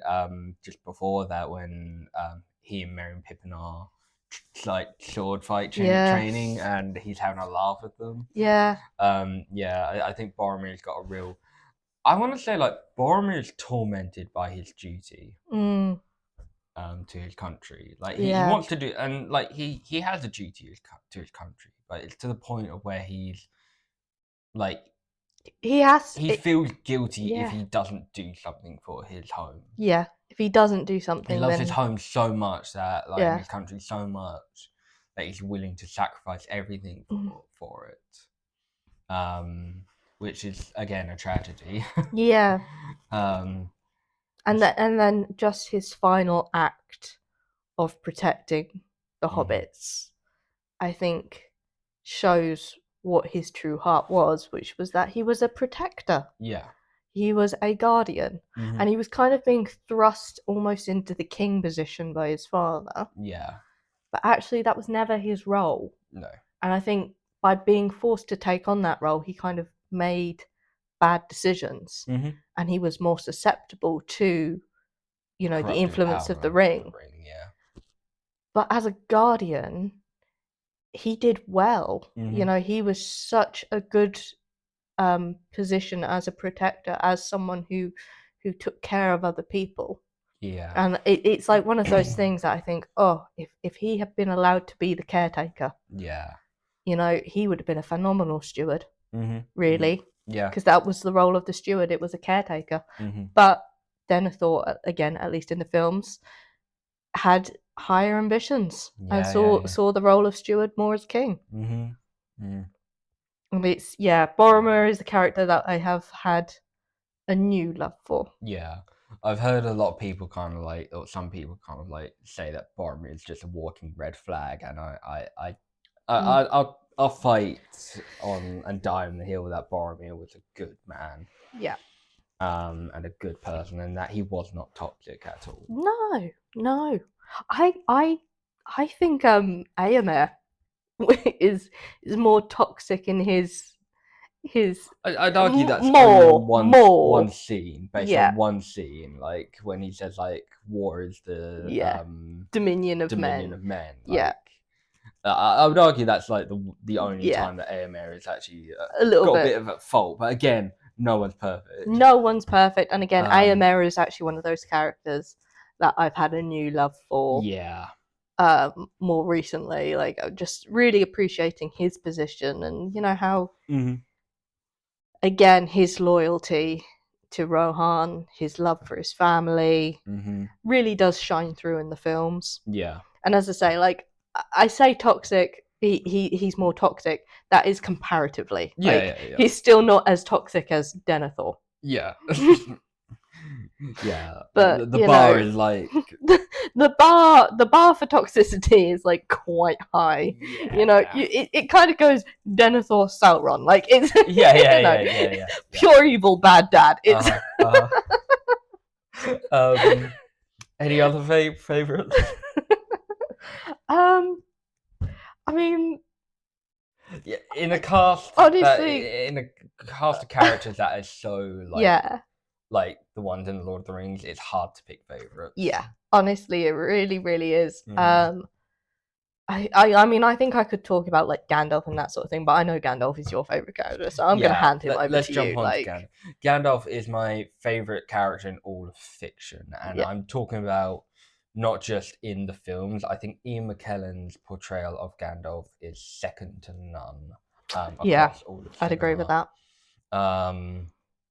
And I think the Hobbit films really complement Gandalf. I prefer Gandalf the Grey to Gandalf the White, but I love it's not seen in the films, but in the books, Aragorn says like he wants Frodo to bring the crown and Gandalf to place bring the crown of Gondor to him, and he wanted Gandalf to place the crown onto Aragorn's head because this is Gandalf's victory. And out of all 5 of the Istari, the wizards who came to Middle Earth, Gandalf is the only one who stuck to purpose, so much so that when Gandalf the Grey died, he was sent back and You're not done. You're not done. Yeah, he did such a good job that he was sent back and reborn as Gandalf the White. And you can see like everything he is doing is to finally bring an end to Sauron and bring hope to a new world, basically. And like when his task is finally done, he can go off in peace. Yeah. And I think like the way like Gandalf's mission is to bring about hope in people, and I think it's just like the way he goes around doing that is wonderful. And yeah, I mean, Gandalf is the definitive wizard in all of fiction. Yeah. You say wizard, you think of Gandalf. Exactly. So yeah, the other character I really want to talk about though is the character of Theoden, portrayed by Bernard Hill, and I love Theoden in the films. He's probably my favorite portrayal of that character of the in the films, and I love the arc of Theoden where he's like doubting. He like a lot of the time he doubts himself, and it's kind of going along the lines of what I was saying in the Ride of the Rohirrim theme and the Rohan, the theme of Rohan, the musical theme of Rohan, like that. Whenever Theoden gets to point, he's always kind of like he kind of falters, and you see that like throughout his kind of arc where he wants to be the strong leader, but then others like Aragorn kind of step up, and he's like you can see Theoden kind of comparing himself and be like, because like in the Two Towers he's like, it's like when last I checked Theoden was king of Rohan, not Aragorn son of Arathorn. But then cut to a scene in Return of the King when they're having the party at Edoras. He says that it wasn't Theoden of Rohan who led the people to victory. It was Aragorn. And like when Saruman is saying like you are a son of better sires, and like that's the kind of mentality that Theoden has on himself. He's guilt ridden over his son's death and how he let his kingdom down by getting poisoned by like his mind poisoned by Grima. And just he wants to do the right thing. Yeah. And then right at the end, like he's a king in his twilight years as well. Yeah. And like right at the end, he leads he has one last hurrah and leads his people into a glory that could not be replicated. In the Battle of Pelennor Fields, and his death, while it is tragic, it is also like he like that line of where he says like I go now to my fathers and I shall not be ashamed in their company, in their great company. Yeah, absolutely. It's he feels like he's finally done what he's always wanted to do, and he's become who he always wanted to be. And I think he's redeemed himself as well. And I think that's the tale of Theoden is in the Lord of the Rings. Is that he is a king in his twilight years who goes on a tale of redemption, really. Yeah. I mean, I think it's quite a story of how it's never too late. And I think one of the things I love about Theoden's character is his love of Eowyn, and his how much he treasures her. And how much that love for her doesn't. It's not a case of like, therefore I need to wrap you up in bubble wrap, or send you away like Elrond with Arwen. You know, if you kind of parallel them, you know, here's Elrond trying to protect Arwen at all cost, and he wants to send her away and all of this.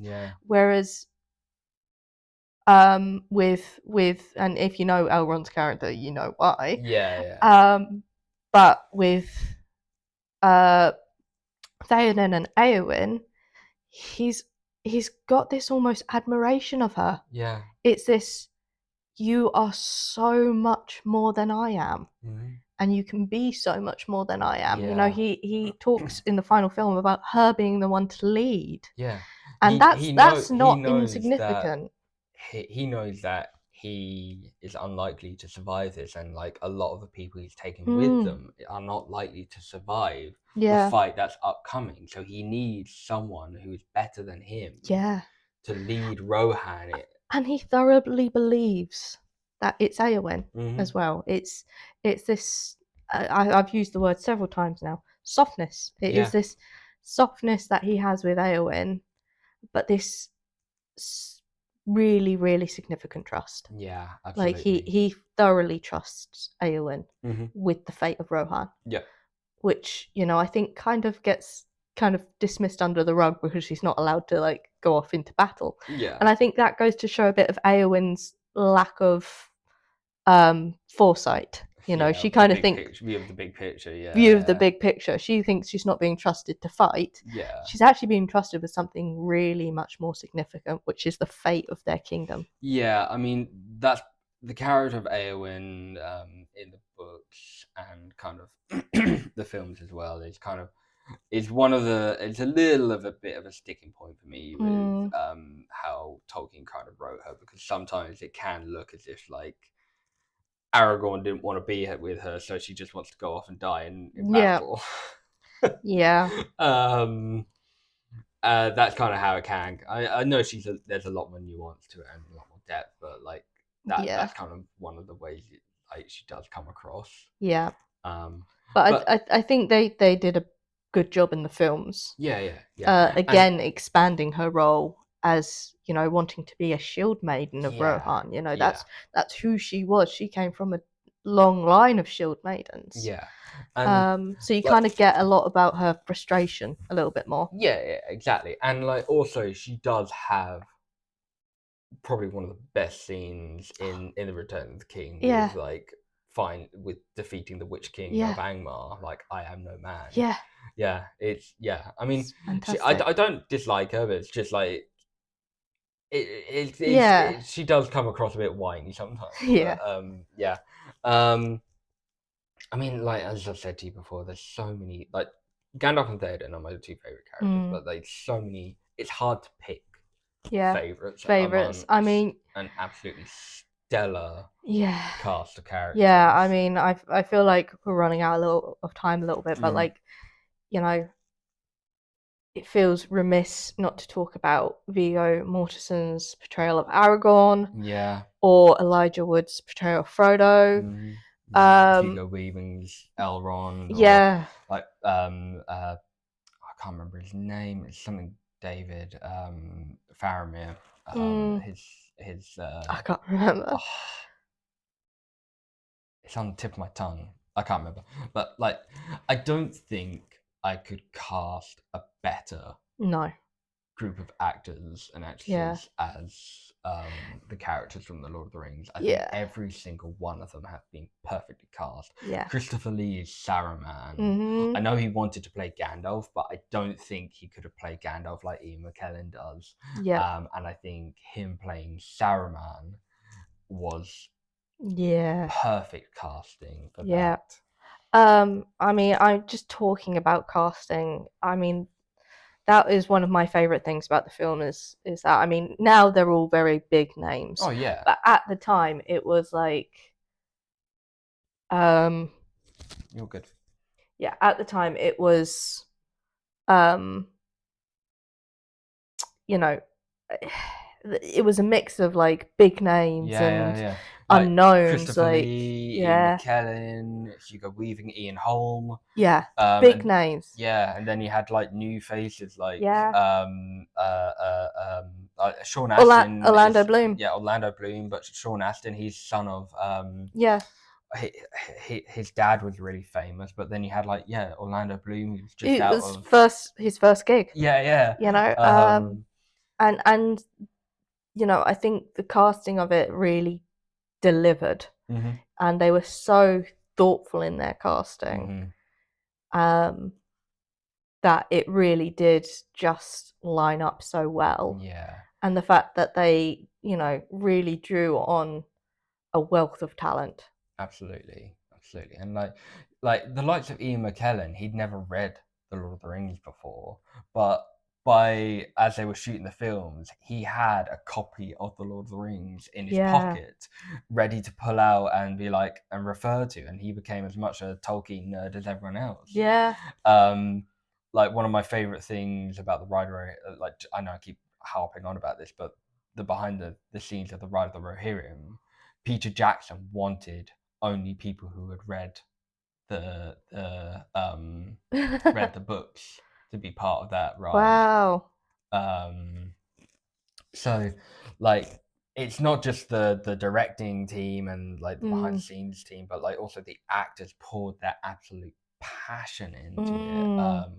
Even the grumpy ones like John Rhys Davies and like whenever they talk about the Lord of the Rings, you can see like even years later down the line, you can see how much they loved doing those films, and I believe there was absolutely no issue or no tension when making those films with when they were actually filming it.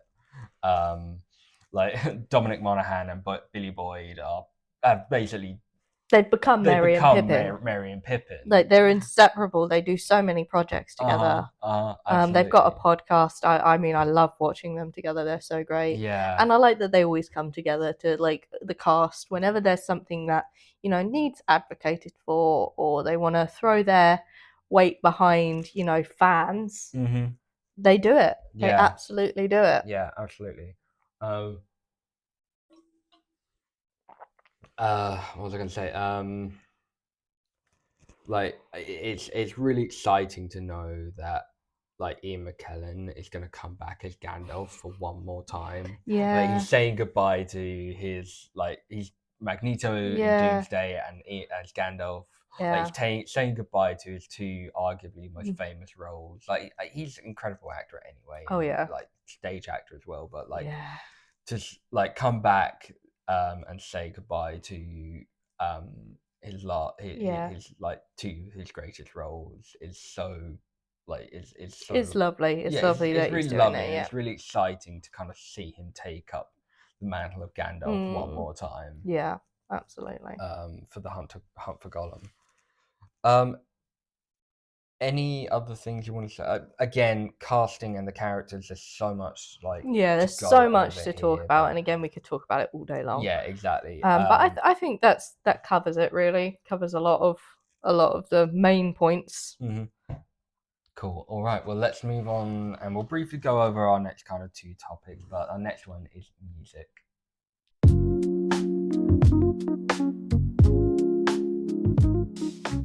Right, let's talk about music. We've already spoken quite a bit about the music. Yeah.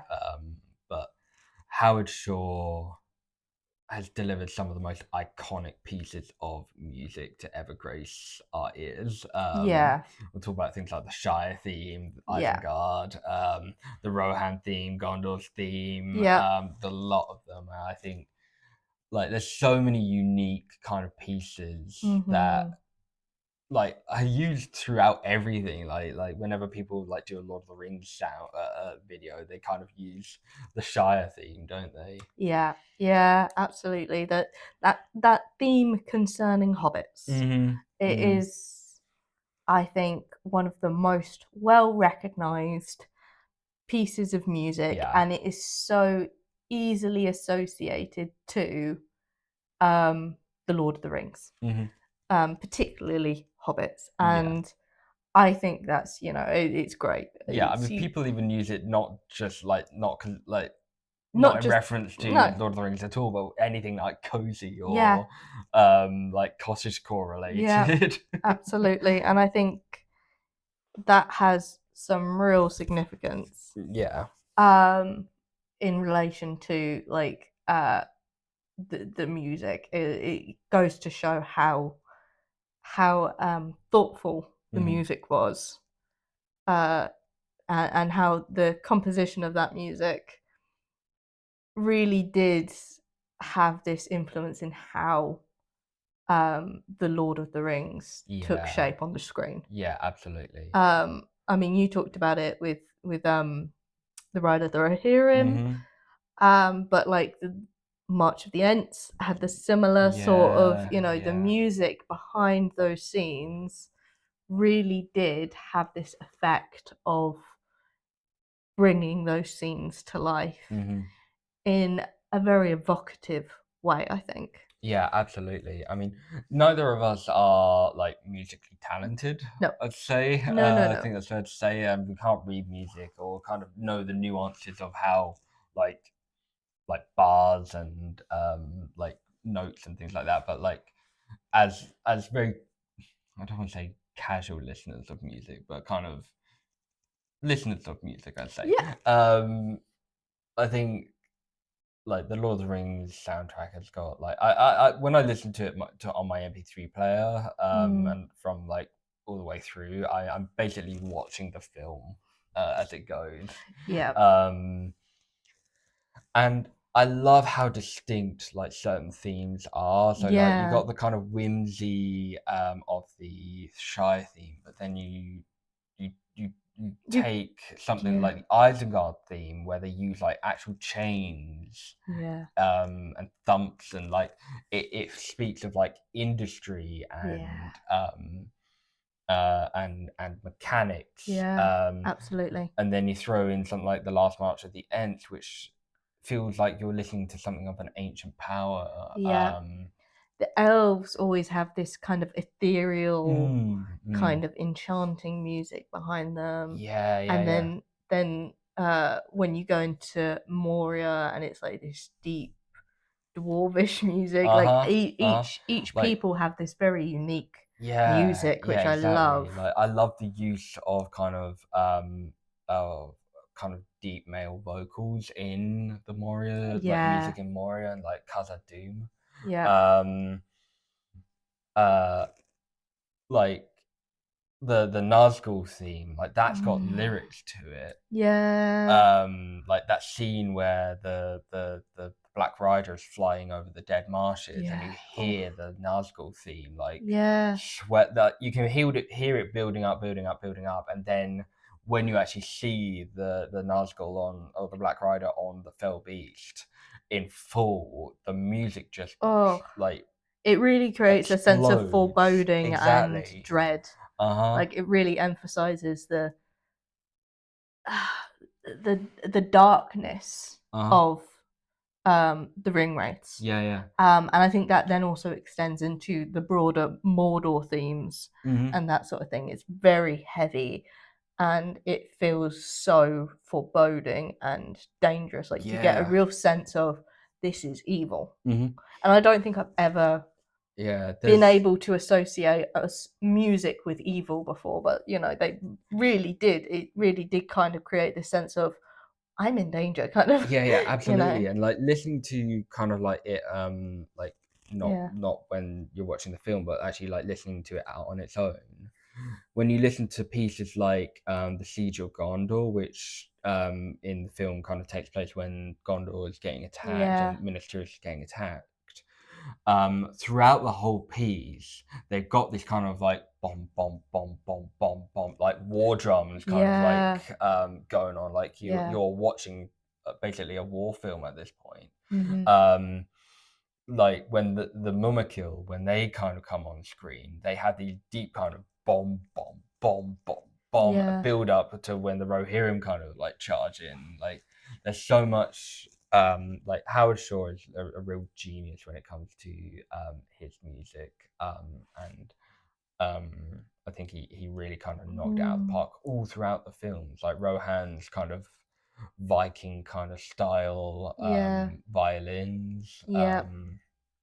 Gondor with its use of kind of horns and Mm. like brass instruments. Yeah. It's wonderfully done. Yeah. And as I say, so many scenes are brought to life by the music that's going on. Like when Pippin lights the beacons and it's Yeah, going, yeah. that music really does Hmm. bring to life this sense of urgency Yeah. and hope. Hmm. I mean, again, it's music that generally has the ability to um, invoke hope. Hmm. Hmm. And And emotion, yeah. yeah, I think it's one of the, as I say, best pieces or best scores. Yeah. Um, Like another like just on that kind of a video from the same person discussing about Howard Shore's use of music when consider like taking the Shire theme, for example, you hear it all throughout, and then it kind of gets slowly replaced by the Fellowship theme. But then you still hear it every now and then, but it kind of doesn't sound quite as strong. Yeah. And then you hear it kind of like little bit stronger towards when Frodo and Sam go into Mount Doom. But then you hear it at its like peak when Aragorn says, "You bow to no one." Yeah. Same with the Fellowship theme. It's like Yeah.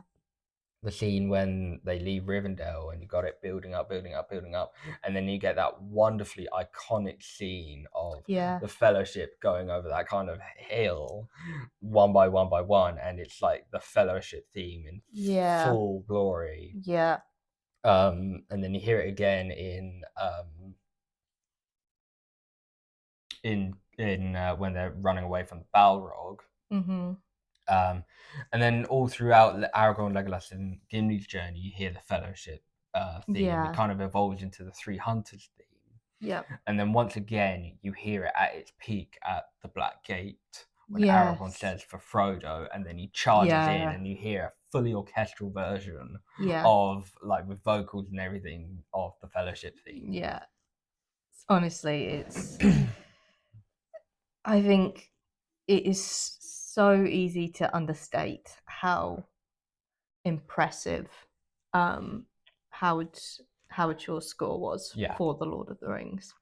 And how I think that score really did make the movies. You know, I think the cinematography, the casting, all of these really powerful scenes that were written, they really do just get cemented by the score that's going on in the background. You know, absolutely. The score that goes on behind Sam's monologue about there's good in this world.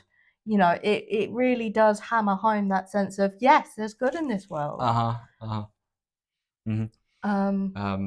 Like, I think that's one of my gripes with just kind of my last bit on this, is like one of my gripes. I say gripes, it's not really a gripe, but like, for lack of a better word, one of my gripes with the Hobbit movies is that apart from like a select few themes, like, or bits of music, like the Misty Mountain theme, I find a lot of it doesn't have the same iconicness as the ones in the Lord of the Rings. Does that make sense? Yeah, it does. It does. I'm not saying it's bad by any stretch of the imagination, but like, I would often catch myself humming like the Rohan theme or the Isengard theme or Gondor or the Shire, whatever, or the Rivendell theme, but I only ever find myself like humming the Misty Mountains theme from The Hobbit. Yeah. Yeah. Yeah, I'd agree with that. I think The Hobbit did deliver some pretty good ones. I think the Misty Mountain theme that also transitions into that the Thorin's Company theme is a pretty iconic one, but then it's still kind of, it doesn't feel quite the same as the Lord of the Rings one. I was kind of, sorry, I'm going off a bit of a tangent here. I was kind of thinking about this because, like, you only hear the Misty Mountains tune, I guess. Like, you have the song, but then you also have the kind of the music, like the big build-up music, all throughout the first Hobbit film. But then you don't hear it again in the other ones. I don't know. Do you not hear it in the third one? It's been a while since I've watched the. No, it gets replaced with the Erebor theme. In the second and third one. And I think there's that kind of like, apart from like some pieces like the alternate version of like Hobbit. The Hobbit theme. There's not a whole lot of kind of consistency throughout all of the films with the Hobbit films. Yeah. Does that make sense? Yeah. I wonder whether there's an element of to be fair, I'm not as familiar with the Hobbit lore or with the making of the Hobbit as I am with the making of the Lord of the Rings. But with the Lord of the Rings, they filmed it consecutively and they produced it consecutively. And I wonder whether there's an element of, because they produced it and filmed it and were doing everything pretty consecutively, whether that has this element of like that's why they were able to keep so many through themes. Yeah, and I do wonder if the messy production of The Hobbit did have an effect on that as Mm. well. But yeah. But yeah, Do you have anything else you want to say about the no. music? Cool. All right, let's go on to our last topic then, which is cultural significance.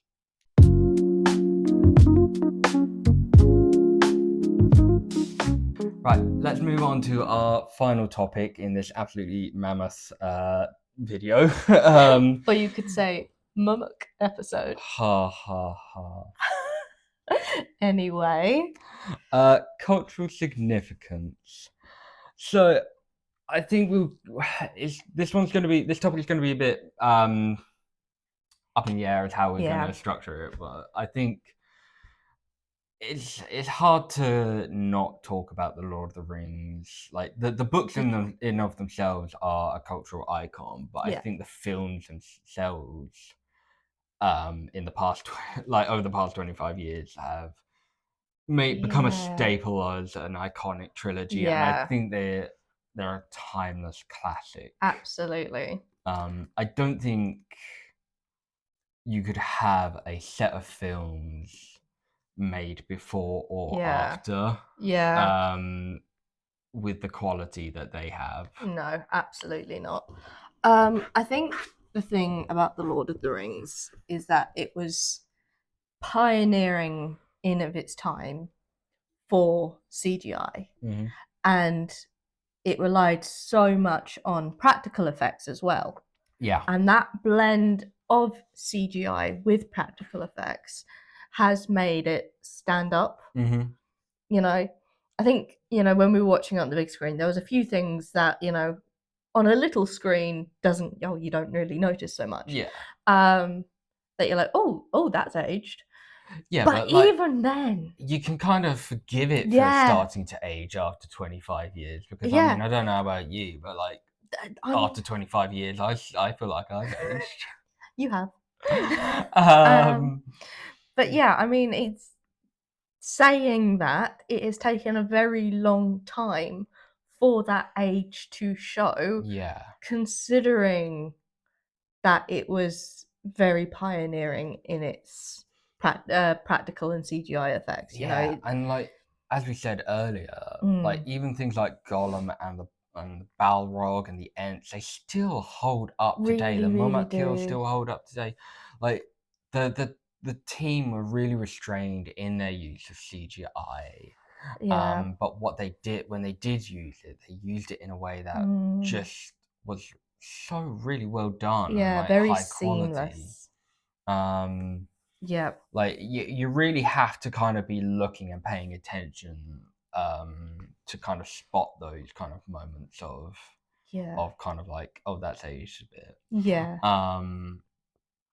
And I think like when you compare that to the Hobbit films, and I really understand, and I'm a lot more forgiving of the Hobbit films, having realized or having kind of seen or since like how messy the production of that was has come out, and so I'm a bit more forgiving on them. But like just seeing like all of the CGI used in that, the overuse of CGI in that, and I think not just that. There's a lot of overuse of CGI in cinema today, to the point that it doesn't look great, and it is kind of I think the practical effects that the Lord of the Rings employs is so clever. I am sick to death of seeing nanotechnology in Marvel films. I know, like when Iron Man suits up in like the original films, like that's still CGI, but it just makes like the nanotechnology in Marvel films just makes the CGI that much more egregious. And I think there was this kind of, I mean, to give Marvel some credit, they did hear when people were saying, look, we want quality over quantity. Yeah, absolutely. Because there is this element of, because CGI is so easy to use nowadays, they don't employ the very best at it. No. And so you end up with this kind of half-hearted attempts Yeah. that don't look as good. But again, because CGI was so new, you know, Peter Jackson and his team, they got some of the best in the business. Absolutely. Yeah. And I think, you know, you see some of the behind the scenes stuff with how they did the motion capture of Gollum. Phenomenal.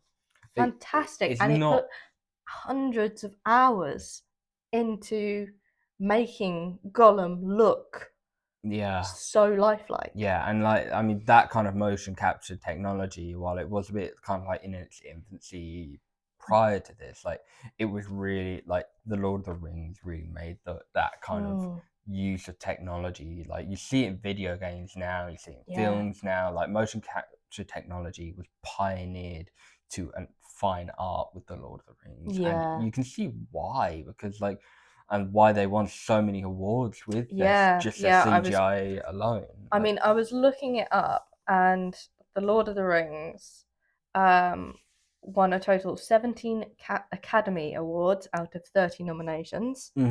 And in total, the series received 475 awards from 800 nominations across all award bodies. Yeah. Which is like, they're over half the amount of awards that they were nominated for. Yeah. Like, I'm just seeing here on your screen here, like, The Return of the King alone won all 11 of its Oscars, which it was nominated for, which at that time was unheard of. Yeah. I think it has been beaten since, but I don't quite remember. Yeah, I'm not so sure. I don't really follow awards. I probably do a little bit more. But, you know, it was very significant. Like, it was such a well-produced piece of cinema. And I say piece of cinema as the trilogy, as a single piece. And again, I think that is very much because they filmed it and edited it all consecutively, and it was such a living production as well. Absolutely, yeah. You know, they were making edits on the go, and, you know, changing the script on the day, like the hour before they started filming. Yeah. And they did such a, because it was such a living project and it was such a significant endeavor. You know, I think it made it a household name. Absolutely. And you know, it's one of those films trilogies that I think, because they put in the work, it stands up. Absolutely. And as I said, I think they were made at the perfect point in time. I don't think, I mean, they obviously could not have been done beforehand, because the technology just did not exist. And I think in today's environment in Hollywood, I don't think they would be allowed the budget, the time, the scale, anything that they had back then. Like, the Lord of the Rings, and I know we're not going to talk too much about the making of, but the Lord of the Rings was a gamble. It was a real gamble. Peter Jackson was just a scrappy little producer of like double or of low budget movies, like slasher like movies, like not slasher.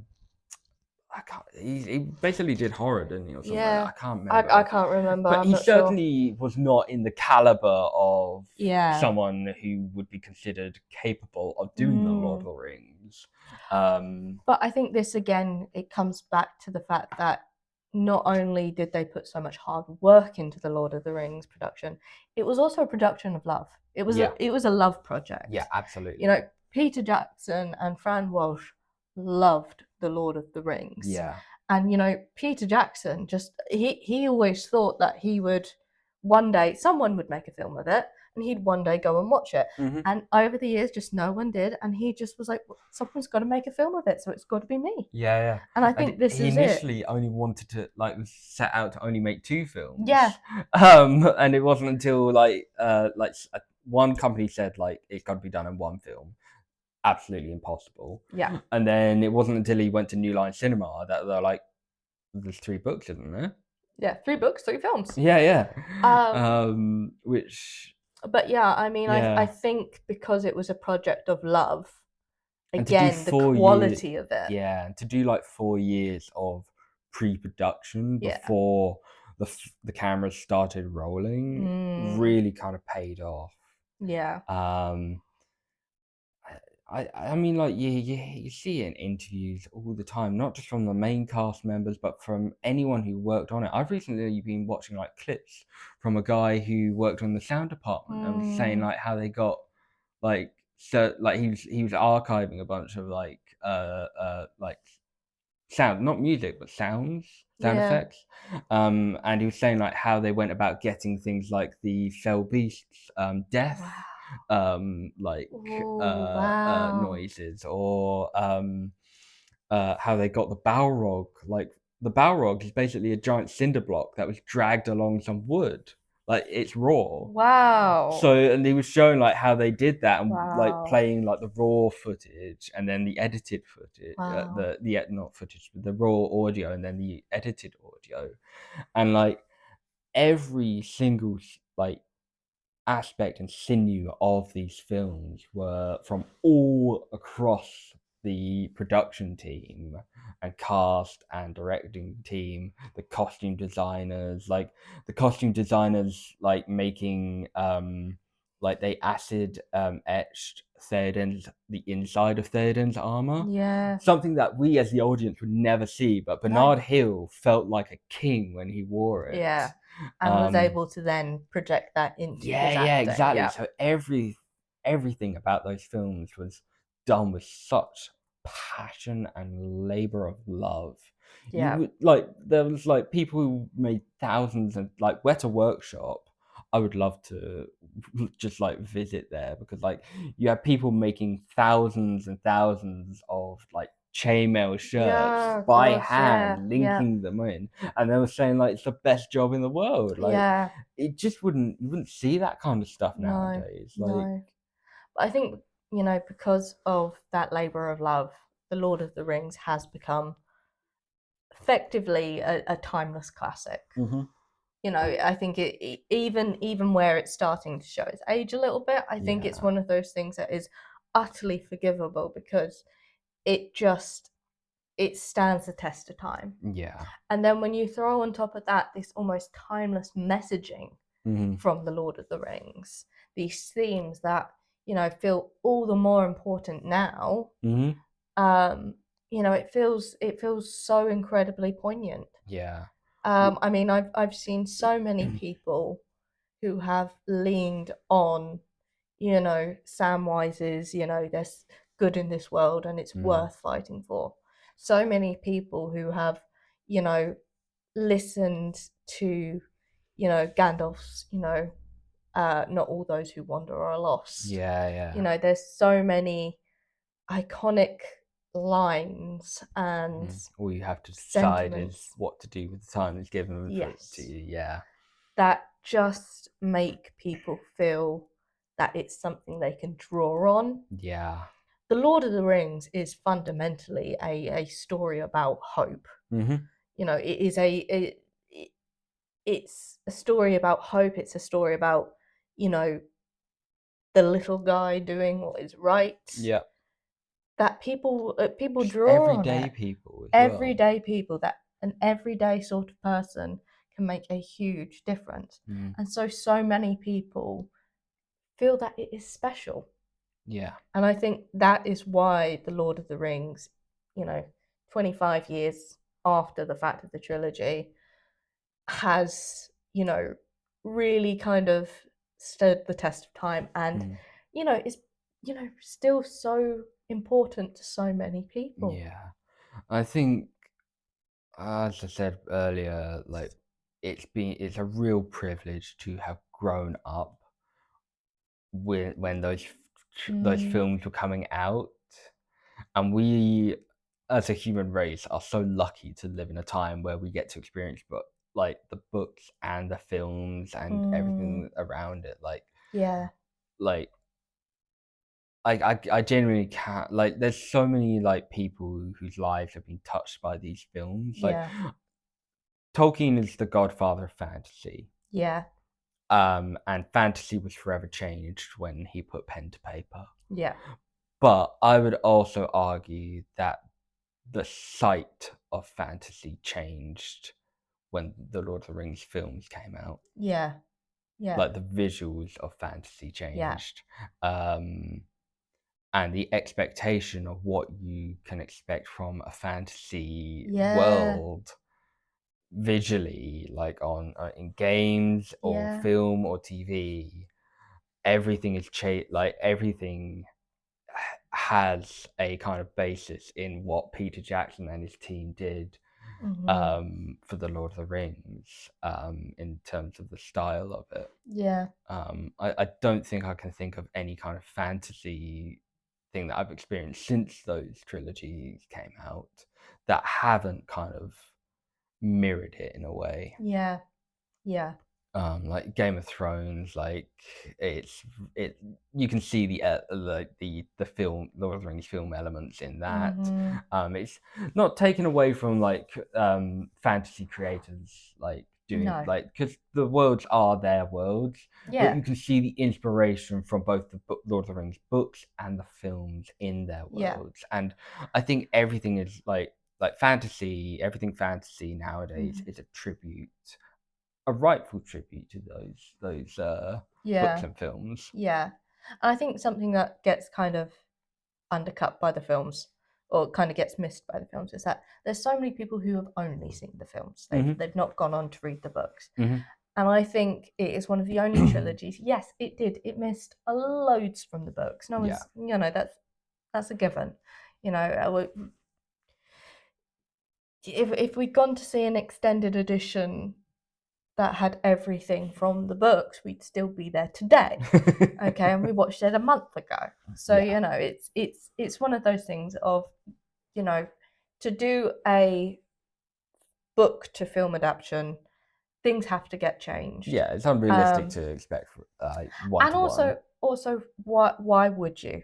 If you want a book adaptation to a film and you want it to basically copy the book, just read the book. Yeah. Film, when there is an adaptation, it should have differences, enough differences. I mean, I do believe in faithful adaptations. Yeah. But there should be enough differences that it brings something else to the table. And I think the trilogy really did bring something else to the table. Yeah. And I think for a lot of people, it introduced them to the world of Lord of the Rings. It introduced them to the world of fantasy. Yeah. For some people, they have gone on to read the books. For people like me, where the books were inaccessible because of my dyslexia, the films made me feel like I was part of a community for a very long time before I was able to really start reading those books. Yeah. So it is really significant, because I feel like that trilogy film, as well as being so culturally significant as, a film trilogy, and for, how it stood the test of time, it also bridged the gap between cinema and books. Yeah.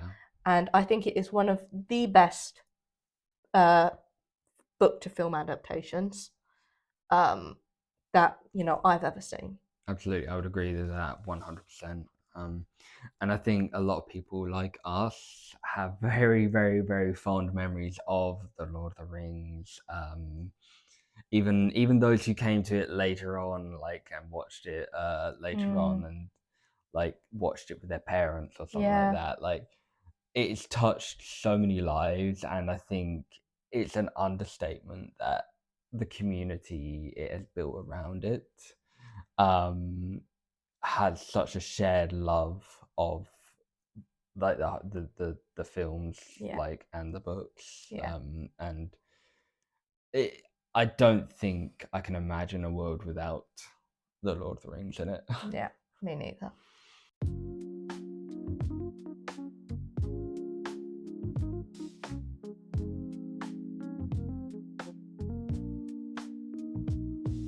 So, with that epic journey of a podcast episode done, almost the Shire to Mount Doom level, let's wrap this episode up. So, next episode, we are going to jump onto our second podcast topic pillar, which is the world of video games, and we are excited, or going to continue the theme of celebrating anniversaries by talking about Pokemon in its 30th anniversary. So stay tuned for that. I know there's a couple of friends of mine that will be very excited for us to chat about Pokemon. Me too. And I'll hand over to Ellie for the last bit. Okay, so you can find us at The Hobby Hearth on all of our social medias. That's Instagram, BlueSky, TikTok. You can find hopefully our Discord and our Spotify in the comment section below. Don't forget to follow me, Elodie, at Being the Brave, and him, Aiden, at Mr. Hughes 95. Yes. On Instagram and TikTok. And don't forget to like, share, subscribe, and ring that bell for notifications so that you never miss a video. And let us know in the comments, what are your thoughts about the Lord of the Rings trilogy? Who are your favourite characters? What are your favourite scenes? And what's a piece of music that you love from it? Well, with all that said, thank you so much for watching, and we will see you next time at the Hearth. Bye! Bye!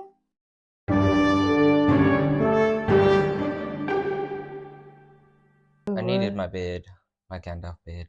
You probably should have had your Gandalf beard. And hat. And hat. You have a hat? Yeah. I've not seen the hat.